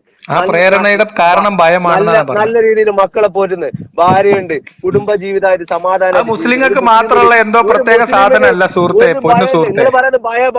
ഒരു മുസ്ലിം നിങ്ങൾക്ക് ഭയമാണ്. നിങ്ങൾ പറഞ്ഞതാണ്, ഞാൻ പറഞ്ഞല്ല. ഈ സംസാരത്തിന്റെ ആദ്യ ഭാഗങ്ങൾ ഒന്നുകൂടി കേട്ടാൽ മതി. ദുനിയവിയായ ജീവിതത്തിൽ, ആ കുറഞ്ഞ ജീവിതത്തിൽ നിങ്ങൾ സമ്പാദിച്ച് കൂട്ടി വെച്ചിട്ട് അത് ഒക്കെ ഇട്ടേച്ച് പോകുന്ന ഭയം നിങ്ങൾക്കാണ്. എനിക്കെന്താ ഭയം? അല്ല, നമ്മൾ ആ ബോധ്യത്തിലാണ് ജീവിക്കുന്നത് സുഹൃത്തെ. അതിനെന്താ ഭയം? നിങ്ങൾക്കാണ് ഭയം. മതമില്ലാതെ നിങ്ങൾക്കാണ് ആ ഭയം ഉണ്ടാവുക. കാരണം നിങ്ങൾ സമ്പാദിക്കുന്നത്. ഇത് നോക്കൂ, നിങ്ങള് ഈ സംസാരത്തിന്റെ ആദ്യ ഭാഗത്ത് നിങ്ങൾ പറയുന്നുണ്ട് ഭയം. എവിടെ ഭയോ? നിങ്ങൾ പറഞ്ഞത് ജമാഅത്ത് പോയിട്ട് നിങ്ങൾക്ക് കിട്ടിയത് പേടിയാണ്. പേടിയല്ല കിട്ടി, നമുക്ക് സമാധാനം. അല്ല, നിങ്ങൾ പറഞ്ഞത് പേടിയായിരുന്നു. അല്ല, നിങ്ങൾ നരകത്തെ കുറിച്ചും മരണത്തെ കുറിച്ചൊക്കെയുള്ള ഓർമ്മപ്പെടുത്തൽ ഉണ്ടായിരുന്നാണ്. ചെയ്താൽ നമ്മളെ നന്മ പ്രവർത്തിച്ചാൽ നമുക്ക് നല്ലത് കിട്ടും. എന്ത് കിട്ടും? എന്ത് കിട്ടും? മരണപ്പെട്ടു എന്ത് കിട്ടും? അതിന് നന്മ പ്രതിഫലം. എന്ത് കിട്ടും? എന്ത് കിട്ടും? അതിന് പ്രതിഫലം ഒരിക്കലും നമുക്ക് സ്വർഗം തന്നെ വലിയൊരു ജീവിതം. ഇനി അത് നന്മ ചെയ്തില്ലെങ്കിൽ, തിന്മ ചെയ്താൽ എന്ത് സംഭവിക്കും? തിന്മ ചെയ്താൽ അത് ശിക്ഷിക്കപ്പെടേണ്ട ആളാണെങ്കിൽ ശിക്ഷിക്കപ്പെടും. അത് നമ്മളല്ല ശിക്ഷിക്കപ്പെടും. അല്ല, അത് എന്താ കിട്ടുക? അവിടെ എന്താ സംഭവിക്കാം? നിങ്ങൾ എന്ത് നന്മ ചെയ്തില്ലെങ്കിൽ എന്ത് സംഭവിക്കും? നിങ്ങൾക്ക് നിങ്ങൾ നന്മ ചെയ്തില്ല, നിങ്ങൾ പണ്ടത്തെ പോലെ തന്നെ ജീവിച്ചാൽ എന്ത് സംഭവിക്കും? ഒന്ന് ദുനിയാവിയായ ജീവിതം തന്നെ. ദുനിയാവ് വിട്. നിങ്ങൾ ആഹാരത്തിന് വേണ്ടിയിട്ടുള്ള കാര്യം. അവസ്ഥയിലേക്ക് പോകുന്ന ദുനിയാവ് നമ്മൾ നോക്കിക്കോളാം. നിങ്ങൾ ആഹാരം പറയും. ഖബർ ജീവിതം ഉണ്ട്, ഖബർ ജീവിതം അവിടെ കിടക്കുകയാണ്. അവിടെ എന്ത് സംഭവിക്കും? തിന്മ ചെയ്ത് പോകുന്ന ആൾക്ക് ഖബറിൽ എന്ത് സംഭവിക്കും? അത് ആരൊക്കെ തിന്മ ചെയ്തു, പോട്ടെ, അവിടേക്കൊന്നും പോണ്ട. ഖബറിലേക്കൊക്കെ പോണേ നമ്മളെ റൂഹ് വിട്ട് പിരിയണ്ടേ? തിന്മയൊക്കെ ചെയ്യുന്ന ആള്, വിശ്വാസി അല്ലാത്ത ഒരാളുടെ റൂഹ് പിടിക്കുന്ന രംഗം നിങ്ങളൊന്ന് പറഞ്ഞ നീ കേക്കട്ടെ. എന്തിനാ നിങ്ങൾ അത്രത്തോളം ചിന്തിക്കുന്നത്? പറയേ, കേക്കട്ടെ. നിങ്ങൾക്ക് പേടിയാണോ സമാധാനമാണോ ഒന്ന് കേക്കട്ടെ. പിന്നെ എന്താണ്? നന്മ ചെയ്താ പോരെ? അല്ല, തിന്മ ചെയ്ത ആള് നന്മ ചെയ്തില്ലെങ്കിൽ എന്ത് സംഭവിക്കും? അതാണ് ചോദിച്ചത്. നന്മ ചെയ്തില്ലെങ്കിൽ അവരും പഠിച്ചവരല്ലേ? നന്മ ചെയ്തില്ലെങ്കിൽ റൂഹ് പിടിക്കുക എങ്ങനെയായിരിക്കും നിങ്ങൾ പറയേ. നിങ്ങൾ പഠിച്ചത് പറയും. നിങ്ങൾ ജമാഅത്ത് പറഞ്ഞാളി. പോയ ചരിത്രമുണ്ട്. അതൊക്കെ പോട്ടെ. നിങ്ങൾ ജമാഅത്ത് പോയിട്ട് റൂഹ് പിടിക്കുന്നതിന്റെ മരണത്തെ നിങ്ങൾ എങ്ങനെ? 1000 ഉമ്മാന്റെ സ്നേഹം അള്ളാഹുകളോട് ഉണ്ട് ഞാൻ പഠിച്ചത്. അപ്പൊ ആരൊക്കെ ശിക്ഷിക്കപ്പെടും, ആരൊക്കെ നരകത്തിൽ പോകുന്നു നമുക്ക് പറയാനാവില്ലല്ലോ. അള്ളാഹ്ക്ക് അറിയാലോ. അള്ളാഹ്ക്കല്ലേ അറിയുള്ളൂ. നീ അത് പോട്ടെ. നിങ്ങൾ റൂഹ് പിടിക്കുന്ന രംഗം ഒന്ന് വിശദീകരിച്ചേരി. നിങ്ങൾ ജമാഅത്ത് പറഞ്ഞത് റൂഹ് പിടിക്കുന്ന രംഗം മുസ്ലിമിന്റെ റൂഹ് പിടിക്കുന്നതും, അല്ല, നല്ല വിശ്വാസിയായിട്ട് നന്മ പ്രവർത്തിച്ച ഒരാളുടെ റൂഹ് പിടിക്കുന്നതും അമുസ്ലിമായിട്ട് തിന്മ ചെയ്ത ഒരാളുടെ റൂഹ് പിടിക്കുന്നത് തമ്മിൽ വ്യത്യാസം ഉണ്ടാവും. ആരാണ് തിന്മ ചെയ്തെന്ന്, ആരാണ് നന്മ ചെയ്തെന്ന്? അല്ല, അങ്ങനെ ആളുകളുടെ റൂഹ് പിടിക്കുന്നതിൽ വ്യത്യാസം ഉണ്ടാവുമോ? ഇത് വ്യത്യാസം ഉണ്ടാവും. നമ്മളിവിടെ ചർച്ച ചെയ്യേണ്ട വിഷയം വരുന്നില്ലല്ലോ അവിടെ. അല്ല, നിങ്ങൾക്ക് പേടിയുണ്ടോ നോക്കാനാണേ. എനിക്കെന്തിനാ പേടിക്കുന്നത്? അല്ല, അങ്ങനെ ഉണ്ടോ? വ്യത്യാസം ഉണ്ടോ? പഠിപ്പിക്കുന്നുണ്ടോ? ഞാൻ അതൊക്കെ നമ്മളെ കുട്ടികളെ മദ്രസ പഠിപ്പിക്കുന്നുണ്ടോ? എവിടെ? നന്മ ചെയ്ത് മുഅ്മിനായി ജീവിച്ച് മരിച്ച ഒരാളുടെ റൂഹ് പിടിക്കുന്നതും അമുസ്ലിമായിട്ട് ജീവിക്കുകയോ തിന്മ ചെയ്യുകയോ ചെയ്യുന്ന ഇല്ല. അപ്പൊ എങ്ങനെ ഈ രണ്ട് റൂഹ് പിടുത്തം തമ്മിൽ? നിങ്ങൾ നേരത്തെ വെണ്ണയിൽ നിന്ന് നൂല് വലിച്ചൂര എന്നൊക്കെ പറഞ്ഞിരുന്നു. അത് നല്ല മുത്തക്കിയായ മുഅ്മിനിന്റെ റൂഹ് പിടിക്കുന്ന രംഗല്ലേ? രണ്ടും പഠിപ്പിക്കുന്നുണ്ടല്ലോ. അപ്പൊ ഈ അമുസ്ലിമിന്റെ നിഷേധിയുടെ റൂഹ് പിടിക്കുന്ന എങ്ങനെയായിരിക്കും? നിങ്ങൾ ഇതിന് പറയേ. നിങ്ങൾ ആ വെണ്ണയിൽ നിന്ന് നൂല് വലിച്ചൂര എന്ന് പറഞ്ഞത് മുത്തക്കിയായ ഒരു മുസ്ലിമിന്റെ ആണ്. ഇനി നിങ്ങളിത് പറയും. ഒരു സത്യനിഷേധി പോട്ടെ. എന്റെ നിങ്ങളെ റൂഹ് പിടിക്കുന്ന രംഗം നമുക്കൊന്ന് വിശദീകരിക്കാം. നിങ്ങളൊരു മുത്തക്കിയാണ്, നിങ്ങളുടെ റൂഹ് വെണ്ണയിൽ നിന്ന് നൂല് വലിച്ചൂരുന്നത് പോലെ ഊരി എന്ന് വിചാരിച്ചോളൂ. മുസ്ലിങ്ങൾ ഭയത്തിൽ ജീവിക്കുന്നതാണ് പറയാൻ. നിങ്ങൾ എന്തെങ്ങനെ പറയാൻ പേടിക്കുന്നത്? മടി എന്തെങ്കിലും? നിങ്ങൾക്ക് ഉത്തരം പറയാൻ പോലും പേടിയാ നിങ്ങൾക്ക്. നിങ്ങൾ പറഞ്ഞു തരി. ഞാൻ നിങ്ങൾ നേരത്തെ ചോദിക്കട്ടെ, പറഞ്ഞ ഉദാഹരണത്തിന്റെ ഉപമയുടെ ഓപ്പോസിറ്റും കൂടി പറഞ്ഞോളി, നമുക്ക് നിർത്താം. ഏത് വെണ്ണയിൽ നിന്ന് നൂല് വലിച്ചൂരുന്നത് പോലെ ആ വലിച്ചൂരുന്ന ഒരു രംഗം റൂഹ് പിടിക്കുന്നതിലുണ്ട് ആ ഒരു വിഭാഗത്തിന്റെ. ആ സത്യനിഷേധിയും അധാർമ്മകാരിയും ഒക്കെ ആയിരുന്ന ദൈവനിഷേധിയായ കാഫിറായി മരിച്ചുപോയ ഒരാളുടെ റൂഹ് പിടിക്കുന്ന രംഗം, അതിനൊരു ഉപമ ഇതേ വെണ്ണയും നൂലും പറഞ്ഞോടത്ത് വേറെ ഉണ്ട്. അതന്നെ ഞാൻ അതൊന്ന് പറഞ്ഞല്ലോ. പറയും, അതൊന്ന് പറയും, നിങ്ങൾ പറയും അതൊക്കെ അതെങ്ങനെയാണ്. പഠിച്ച അതെങ്ങനെയാന്ന് പറഞ്ഞാൽ മതി. അവർക്ക് ആ ശിക്ഷ കിട്ടും. അത് എങ്ങനെയാണ് സംശയമില്ലല്ലോ. റൂഹ് പിടിക്കുക അത് പറയും. നിങ്ങൾ അത് എന്താ മോശമായ പഠിക്കുന്നത്? രൂപത്തിലാണ് എങ്ങനെ ഇതേപോലത്തെ ഒരു ഉപമ അവിടെയുണ്ട്, നിങ്ങൾ അതൊന്ന് എന്തിനാണ് പറയേ. നമ്മളെ ചർച്ച അതല്ലല്ലോ. അത് അതന്നെ ചർച്ച, സംഭവിക്കും. അത് അതന്നെ ചർച്ച. മതത്തിലുള്ള കാര്യമാണല്ലോ. നിങ്ങൾ പറയൂ സുഹൃത്തെ, നിങ്ങൾ വെണ്ണയിൽ നിന്ന് നൂല് അതിന് ഈസി ആയിട്ട് പറഞ്ഞല്ലോ. ഇനി മറ്റേ റൂഹ എങ്ങനെ പിടിക്കാന്ന് പറഞ്ഞ എന്താ പ്രശ്നം നിങ്ങൾക്ക്? വിഷയമായിട്ട് ബന്ധം അത് ബന്ധമുണ്ട്, നിങ്ങൾ പറയും. നിങ്ങൾ മുസ്ലിങ്ങൾ നിങ്ങൾ എങ്ങനെ പറയും? അത് പറയും, എങ്ങനെയാണത്? ഭയത്തിൽ ജീവിക്കുന്നവരാണ് അല്ല പറയാൻ അത് വേണ്ടിയിട്ടാണോ? പോട്ടെ, നിങ്ങൾ ഇതൊന്ന് പറഞ്ഞേരി. എന്താ നിങ്ങളെ ബുദ്ധിമുട്ട്? ഒരു ഈ ഉപമ പഠിപ്പിക്കുമ്പോ മുത്തക്കിയായ മനുഷ്യന്റെ റൂഹ് പിടിക്കുമ്പോ വെണ്ണയിൽ നിന്ന് നൂല് വലിച്ചൂരുന്നത് പോലെ എന്ന് പറയുമ്പോ നിങ്ങൾ പറയുന്ന സംസാരങ്ങളും കാഫിറിന്റെ നിഷേധിയുടെ റൂഹ് പിടിക്കുന്ന രംഗത്തിന്റെ ഉപമയും കൂടി പറയേ. മനുഷ്യന് ഭൂമിയിൽ ജീവിക്കുമ്പോ എന്താണോ നിഷേധിച്ചത്, നിഷേധിച്ചതിനോടാണ് എല്ലാ ഒക്കെ വേറെ വിഷയമാണ്. നിങ്ങൾ ഇത് പറയോ ഇല്ലേ? നിങ്ങളിത് പറയോ ഇല്ലേ? വെറുതെ നമ്മൾ തർക്കിച്ചിട്ട് കാര്യമില്ലല്ലോ. അത് ആവേശത്തോട് ലിയാഖത്ത് ഭായ് ഗുഡ്. നിങ്ങൾ പറയോ ഇല്ലേ? എന്തിനാ നിങ്ങൾ പറയുന്നത്? ഫുൾ വെണ്ണയിൽ നിന്ന് നൂല് വലിച്ചൂരുന്നതാണ് ഒരു റൂഹ് പിടുത്തം. ഒരു റൂഹ് പിടുത്തം അതാണ് എന്ന് നിങ്ങൾ പറയൂലാത്തോണ്ട് ഞാൻ പറഞ്ഞുതരാം. നിങ്ങൾ പറയൂലാത്തോണ്ട് ഞാൻ പറഞ്ഞുതരാം. 10% പട്ടുതുണി, ഒരു പട്ടുതുണി അല്ലെങ്കിൽ ഒരു പട്ടുതുണി മുള്ളിനിടയിൽ പെട്ടിട്ട് വലിക്കുന്നത് പോലെയാണ് നിഷേധിയുടെ റൂഹ് പോവാ. അങ്ങനെ സംഭവിക്കും. അതെ, അത് അത് ചെറിയ പ്രായത്തിൽ 2-3 വയസ്സുള്ള കുട്ടികളിൽ പഠിപ്പിക്കുമ്പോ ഭയങ്കര ഒരു സമാധാനം ഉണ്ടാവും അവർക്ക്. കുട്ടിക്ക് നന്മ ചെയ്യാനുള്ള എല്ലാവർക്കും സമാധാനം ഉണ്ടാവട്ടെ, നിങ്ങൾക്ക് സമാധാനം ഉണ്ടാവട്ടെ. നിങ്ങൾ സമാധാനത്തിൽ നിലനിൽക്കട്ടെ എന്ന് മാത്രം നിങ്ങളോട് ആശംസിക്കുകയാണ്. നിങ്ങൾ ചോദിച്ച അല്ല ഞാൻ പറഞ്ഞത്. ഇനി നമുക്ക് വേറെ വിഷയങ്ങളൊക്കെ ഇനി നമുക്ക് പിന്നെ സംസാരിക്കാം. അതെന്താ ഒരുപാട് നീണ്ടുപോകും. വൻപാവങ്ങളെ നിങ്ങൾക്ക് സംസാരിക്കാൻ ഇസ്ലാമിന്റെ പാപങ്ങളും നന്മകളും നമുക്ക് വേറെ ചർച്ച ചെയ്യാം. നിങ്ങൾ സമയം പറഞ്ഞോളി, നിങ്ങൾ സമയം പറഞ്ഞോളി. നമുക്ക് ഇത് മാത്രം പണിയാക്കാൻ പറ്റില്ലല്ലോ. ഇപ്പൊ സമയം 1 മണിക്കൂറിലധികമായി. ആയിക്കോട്ടെ, നിങ്ങൾക്ക് സംസാരിക്കാൻ 1 മണിക്കൂർ നോക്കൂ 1 മണിക്കൂർ 40 മിനിറ്റ്. മതത്തെ കുറിച്ചുള്ള പ്രാമാണികമായിട്ട് ഒന്നും പഠിക്കാൻ 1 മണിക്കൂർ 40 മിനിറ്റ് ആണ്. 1 മണിക്കൂർ നിങ്ങൾ ഡിഫെൻസ് ചെയ്ത് നിങ്ങൾ മനസ്സിലാക്കണം. അതെ, നിങ്ങൾ ഡിഫെൻസ് ചെയ്തു നന്നായിട്ട്. പഠിച്ചാലോ നല്ലൊരു പോരാളിയാണ്. നിങ്ങളൊരു കാര്യം ചെയ്യേണ്ടത്, പോരാളി മാത്രമല്ല, നിങ്ങളെ തെറ്റിദ്ധാരണ മനസ്സിലാക്കാൻ ശ്രമിച്ചാൽ നിങ്ങളത് മനസ്സിലാക്കുന്നില്ല. ഞാൻ ചോദിച്ചു നിങ്ങളോട്, നിങ്ങൾക്ക് എന്തിനാണ് നിങ്ങൾ ഈ പ്രവർത്തി നിങ്ങൾ പറയുന്നത് മനസ്സിലാവാൻ വേണ്ടിയിട്ടാണ്. ഞാൻ ചോദിച്ചു നിങ്ങളുടെ ലക്ഷ്യം അതൊക്കെ നിങ്ങൾ അവിടെ നിൽക്കി. നിങ്ങളിപ്പോ ചെയ്യേണ്ടത്, ഇനി നിങ്ങൾ ചെയ്യേണ്ടതെന്ന് അറിയോ? നിങ്ങൾ ചെയ്യേണ്ടത് ഒരു മിനിറ്റ് എങ്ങനെ വെറുതെ എന്തെങ്കിലും പറഞ്ഞു പോലെ എന്തെങ്കിലും പറയല്ല. നിങ്ങൾ ചെയ്യേണ്ടത്, ഇന്നിപ്പം എന്റെ അടുത്ത് കിട്ടിയ നിങ്ങൾ ജീവിതത്തിൽ ആദ്യമായിട്ട് കേട്ട കുറച്ച് ഹദീസും ആയത്തുണ്ടല്ലോ ഒന്ന് ഞാൻ പറഞ്ഞു തന്നത്. ഇത് നിങ്ങൾ ഉസ്താദുമാരോട് അതിന്റെ വസ്തുത പരിശോധിച്ചിട്ട് നിങ്ങൾ എന്നോട് വിളിക്കാന്ന് പറഞ്ഞിട്ടുണ്ട്. അതെപ്പോ നിങ്ങൾ വിളിക്കും? ഞാൻ വിശദീകരിച്ചു. ശരി, സമയം പോലെ വിളിക്കും. അപ്പൊ നമുക്ക് ബാക്കി സംസാരിക്കാം. അത് വിശദീകരണം കേട്ടിട്ട് ബാക്കി സംസാരിക്കാം. നിങ്ങൾക്ക് അടുത്ത വോയിസ് നിങ്ങൾക്ക് അപ്ലോഡ് ചെയ്യാൻ കിട്ടും. അതെ, കിട്ടും. അതെ, നിങ്ങൾക്ക് വ്യൂവേഴ്സിന് കിട്ടും. അതെ, കിട്ടും. പിന്നെ യൂട്യൂബിൽ നിങ്ങൾ എന്റെ സംശയം തീർക്കുമ്പോ, നിങ്ങൾ എന്റെ സംശയം തീർത്ത് ഒരു മിനിറ്റ്, നിങ്ങൾ എന്റെ സംശയം തീർത്തിട്ട് ഞാനത് അംഗീകരിച്ചില്ലെങ്കിലും ഒരുപാട് പേര് സംശയത്തിൽ നിൽക്കുന്ന ഒരുപാട് മുർത്തതുകളുടെ സംശയം തീരാൻ ഇത് ഇടയാക്കട്ടെ. നിങ്ങൾ യൂട്യൂബിൽ ഇടാൻ വേണ്ടിട്ട് നിങ്ങളൊരു ബിസിനസ് ആയിട്ട് കാണാണ്ട് അല്ലല്ല യൂട്യൂബിലൊക്കെ ഇടും. ഇത് പബ്ലിക്കിന് വേണ്ടിയാണ് ഞാൻ സംസാരിക്കുന്നത്. എന്റെ എല്ലാ സംസാരവും സാമ്പത്തിക ലാഭം കിട്ടാൻ വേണ്ടിട്ടാണ്. നിങ്ങൾക്ക് ലോകവിവരമില്ലേ? യൂട്യൂബിലുള്ളതിനേക്കാൾ പൈസ ഫേസ്ബുക്കിലെ കിട്ടുക. നിങ്ങൾക്ക് ലോകവിവരമില്ലേ? നിങ്ങൾക്ക് സോഷ്യൽ മീഡിയ യൂട്യൂബിലുള്ളതിനേക്കാളും പൈസ കിട്ടോ ഫേസ്ബുക്കിൽ കിട്ടുന്ന സമയത്ത് നിങ്ങൾക്ക് കിട്ടുന്നതാണ്. നിങ്ങൾക്ക് സാമ്പത്തിക വരുമാനം. അതെ, അത് കിട്ടും. കണ്ടന്റ് ആണ് നിങ്ങൾ അതെ, അങ്ങനെ കൂട്ടിക്കോളി. നിങ്ങൾ അത് യൂട്യൂബിലിടാതെ യൂട്യൂബിലൊക്കെ ഇടും. യൂട്യൂബിലിടും. ഇത് ആളുകൾ കേൾക്കും, ആളുകൾ വിലയിരുത്തട്ടെ, ആളുകൾ ബുദ്ധി ഉപയോഗിക്കട്ടെ. ഞാൻ മനസ്സിലാക്കുന്നില്ല, എന്റെ തെറ്റിദ്ധാരണ തിരിച്ചിട്ട് ഞാൻ ഉൾക്കൊള്ളുന്നില്ല എന്നാണ് നിങ്ങളെ പരാതി. ഇത് ഉൾക്കൊള്ളാൻ പറ്റുന്ന ആളുകൾ ഉണ്ടാവട്ടെ, ഒരുപാട് പേരുടെ തെറ്റിദ്ധാരണ മാറട്ടെ. ആളുകൾ ചിന്തിക്കൂല, ചിന്തിക്കട്ടെ എല്ലാരും. വിശ്വാസികളായ ആളുകൾ എന്തായാലും ബുദ്ധിപൂർവ്വം ചിന്തിക്കും. നിങ്ങളെ സംസാരം കേൾക്കും. അതാ പറഞ്ഞത്, അത് കേട്ടിട്ട് ബുദ്ധിപൂർവ്വം ആളുകൾ ചിന്തിക്കുകയും അവർ ഇസ്ലാമിൽ അടിയുറച്ച് നിൽക്കാൻ അവർക്ക് പ്രേരണയാവുകയും ചെയ്യട്ടെ. ഞാൻ അത് നല്ല ഉദ്ദേശത്തിലല്ലേ പറഞ്ഞത്. നിങ്ങൾ എന്താ എടുക്കാത്തത്? ഞാൻ ചോദിച്ചു നിങ്ങളോട്, എന്തിനാണ് നിങ്ങൾ ഈ അതിനൊക്കെ ഉള്ള മറുപടി നിങ്ങൾക്ക് കിട്ടി. നിങ്ങൾ അതൊന്നും പറയാതെ നിങ്ങളിപ്പോ ചെയ്യേണ്ടത് എന്താന്ന് വെച്ചാല്, ഇപ്പൊ നിങ്ങളുടെ ജീവിതത്തിൽ ആദ്യമായിട്ട് കേട്ട കുറച്ച് ഹദീസുകളും നിങ്ങൾ പറഞ്ഞ വിശ്വാസത്തിന്റെയും നിങ്ങൾ അവകാശവാദത്തിനെതിരായിട്ട് പറഞ്ഞ കുറച്ച് തെളിവുകളുണ്ട്. അപ്പൊ നിങ്ങൾ നിങ്ങളോട് പറഞ്ഞു അതിന്റെ കുറച്ച് സാഹചര്യം പരിശോധിക്കണം, നിങ്ങളോട് അത് കുറച്ച് അങ്ങനെയല്ല കാര്യങ്ങൾ ഞാൻ ചോദിച്ചു. വിശദീകരിക്കേണ്ടത് എന്നാണ്. നിങ്ങളോട് കുറച്ച് കാര്യങ്ങൾ അപ്പൊ ഞാൻ അതുകൊണ്ട് നിങ്ങൾ ചോദിക്കാനുള്ളത്. സാഹചര്യങ്ങളൊക്കെ പഠിച്ച് അതിന്റെ വിശദീകരണങ്ങളൊക്കെ എടുത്തിട്ട് നിങ്ങൾ എന്നെ സാഹചര്യങ്ങളല്ല, നിങ്ങൾ വിളിക്കും. ഇത്രയും വലിയ ഭാഗത്തായ ഒരു മതത്തിന് 100 പോസിറ്റീവ് ഉള്ളേരം 100 ശരിക്കും പോസിറ്റീവ് ഉണ്ടെങ്കിലും നെഗറ്റീവ് ഒരു എടുത്തിട്ട് എന്ത് നെഗറ്റീവ് ചെയ്യണം? ഉണ്ടെങ്കിൽ ആ നെഗറ്റീവ് പറയാം. നെഗറ്റീവുകള് അതും നെഗറ്റീവുകൾ സാഹചര്യങ്ങളെ നിങ്ങൾ പറഞ്ഞോളി. വിശദീകരിക്കാതെ ഞാൻ പറഞ്ഞെന്ന നിങ്ങൾ എന്ത് കുറച്ച് ചെയ്യാണ്? നെഗറ്റീവ് ഉണ്ട്, അത് നിസാരപ്പെട്ട കാര്യങ്ങളല്ല.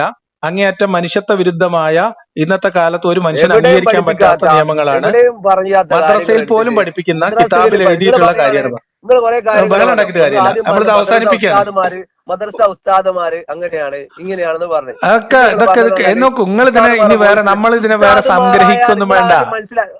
നോക്കൂ, മുസ്ലിം എന്ന് പറഞ്ഞ അതെന്തോ ആയിക്കോട്ടെ. നിങ്ങൾ എന്തിനാണ് ഇങ്ങനെ കിടന്ന് അവസാനമായപ്പോ നിങ്ങൾ അടിമപ്പെട്ടവനാണ് കംപ്ലീറ്റ് കൺട്രോളും പോയല്ലോ. കൺട്രോൾ നിങ്ങൾ ക്ഷമിക്കൂ. 1.5 മണിക്കൂർ ഞാൻ നിങ്ങളോട് സംസാരിച്ചു. ഞാൻ സത്യം മനസ്സിലാക്കാൻ തയ്യാറല്ല എന്നാണ് നിങ്ങൾക്ക് എന്നെ കുറിച്ചുള്ള ആക്ഷേപം. ഞാൻ ഇത് അവസാനിപ്പിക്കാണ്. നിങ്ങൾ എന്റെ തെറ്റിദ്ധാരണ മാറ്റുമ്പോൾ ഞാനത് ഉൾക്കൊള്ളാൻ തയ്യാറാവുന്നില്ല. നിങ്ങളോട് അങ്ങോട്ട് പറയട്ടെ സുഹൃത്തെ, നിങ്ങൾ എന്റെ തെറ്റിദ്ധാരണ തിരുത്താൻ ശ്രമിക്കുമ്പോൾ ഞാൻ അത് പൂർണ്ണമായിട്ട് ഉൾക്കൊള്ളാൻ മനസ്സ് കാണിക്കുന്നില്ല എന്നുള്ളതാണ് നിങ്ങളെ പരാതി എന്നെ കുറിച്ചുള്ളത്. അത് നിങ്ങൾക്ക് അങ്ങനെ വിശ്വസിക്കാനുള്ള അവകാശമുണ്ട്. സ്വാഭാവികമായിട്ടും ഇത് കേൾക്കുന്ന ആളുകൾക്ക് അത് വിലയിരുത്താനുള്ള അവകാശമുണ്ട്. നിങ്ങൾക്ക് ഇത് കേൾക്കുന്ന ആളുകൾ, ഇപ്പൊ ഞാൻ സ്വീകരിച്ചില്ലെങ്കിലും എന്നെ പോലെ തെറ്റിദ്ധരിച്ച് നിൽക്കുന്ന, ഇസ്ലാമിൽ നിന്ന് പുറത്തു നിൽക്കുന്ന ആൾക്കാർക്ക് ആർക്കെങ്കിലും ഇതിന്റെ വസ്തുത മനസ്സിലായിട്ട് അതിൽ നിന്ന് തിരിച്ച് ഇസ്ലാമിലേക്ക് തന്നെ പോകാൻ, നിങ്ങളെ പോലെ നാളെ മറ്റന്നാളെ ജമാഅത്തിൽ വരാനൊക്കെ പറ്റുകയാണെങ്കിൽ അത് നല്ലതാവട്ടെ എന്ന് തന്നെയാണ് ഞാനും വിചാരിക്കുന്നത്. അപ്പൊ അതുകൊണ്ട് ഇത് ഇസ്ലാമിന് വേണ്ടിയിട്ടുള്ള ഒരു ഹിദ്മത്തായിട്ട് നിങ്ങൾ കണക്കൂട്ടിക്കോളി. മുസ്ലിങ്ങൾക്ക് വേണ്ടിയിട്ടുള്ള മുസ്ലിങ്ങളോടുള്ള ഒരു ഗുണകാംക്ഷയുടെ അടിസ്ഥാനത്തിൽ ചെയ്യുന്ന ഒരു കാര്യമായിട്ട് നിങ്ങൾ എടുത്തോളി. നിങ്ങൾ ഈ പറഞ്ഞ കാര്യങ്ങളുടെ തെളിവുകളും വസ്തുതകളൊക്കെ അതിന്റെ യാഥാർത്ഥ്യം ഞാൻ തെറ്റിദ്ധരിച്ചതാണ് എന്ന് നിങ്ങൾക്ക് തോന്നുന്നുണ്ടെങ്കിൽ അതിന്റെ വസ്തുത മനസ്സിലാക്കിയിട്ട് നിങ്ങൾ എനിക്കത് വിശദീകരിച്ചു തരാൻ വരണം. അപ്പൊ അതും ആളുകൾ കേൾക്കട്ടെ. അപ്പൊ കൂടുതൽ ആളുകൾക്ക് സത്യം മനസ്സിലാവട്ടെ എന്നാണ് എനിക്ക് നിങ്ങളോട് പറയാനുള്ളത്. എന്തായാലും നിങ്ങൾ വിളിച്ചതിന് വളരെ നന്ദി. നമുക്ക് ഇനിയും സംസാരിക്കാം. ഞാൻ നിങ്ങളൊരു ഇസ്ലാമിക വിശ്വാസി ഇല്ലാത്തതുകൊണ്ട് നിങ്ങൾ പറഞ്ഞതുപോലെ മതനിഷേധിയായ നിങ്ങളൊരു ശത്രുവായിട്ടോ അല്ലെങ്കിൽ നിങ്ങളെ എനിക്ക് ശത്രുതയില്ല, നിങ്ങൾക്ക് ശത്രുതയില്ല എന്ന് എനിക്കറിയാം. ഞാനൊരു വിശ്വാസിയാണ്.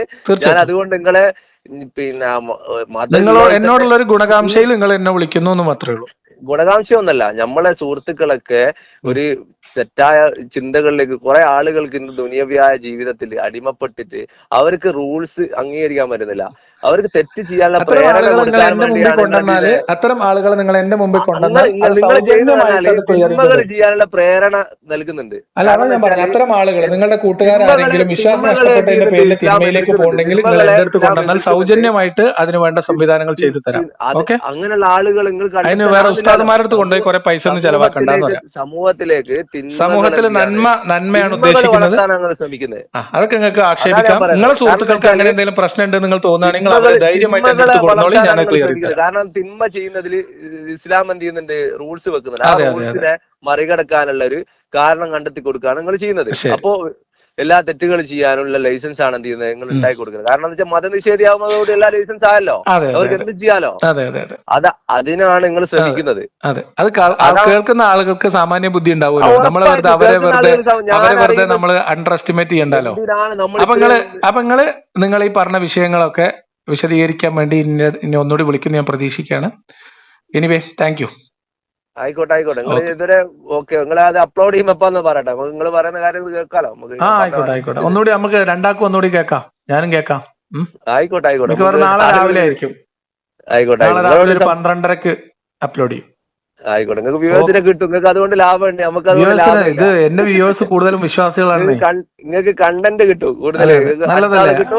അതും നിങ്ങൾക്ക് ഒരു മനുഷ്യനെ സഹായം ചെയ്യല്ലേ. ഞാനിത് സംസാരിച്ചാലും നിങ്ങൾക്ക് ഇതൊരു ബിസിനസ് ആണ്.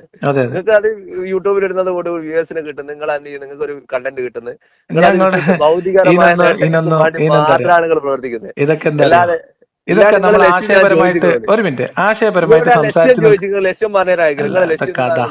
ലക്ഷ്യൊക്കെ എത്രയോ തവണ പറഞ്ഞിട്ടുണ്ട്. എന്ത് ലക്ഷ്യോ? അപ്പൊ നിങ്ങൾക്ക് മനസ്സിലാവത്തിന് പിന്നെ ഉത്തരവാദിത്തമല്ലല്ലോ. ആ ലക്ഷ്യങ്ങളൊക്കെ മനസ്സിലാവണമെങ്കിൽ നിങ്ങളെ തലേന്ന് ആ മതത്തിന്റെ പ്രേതം ഇറങ്ങിപ്പോണം. അതൊക്കെ ഇഷ്ടംപോലെ തവണ പറഞ്ഞിട്ടുണ്ട്. നിങ്ങൾക്കും പറഞ്ഞിട്ടുണ്ട്. നിങ്ങൾക്ക്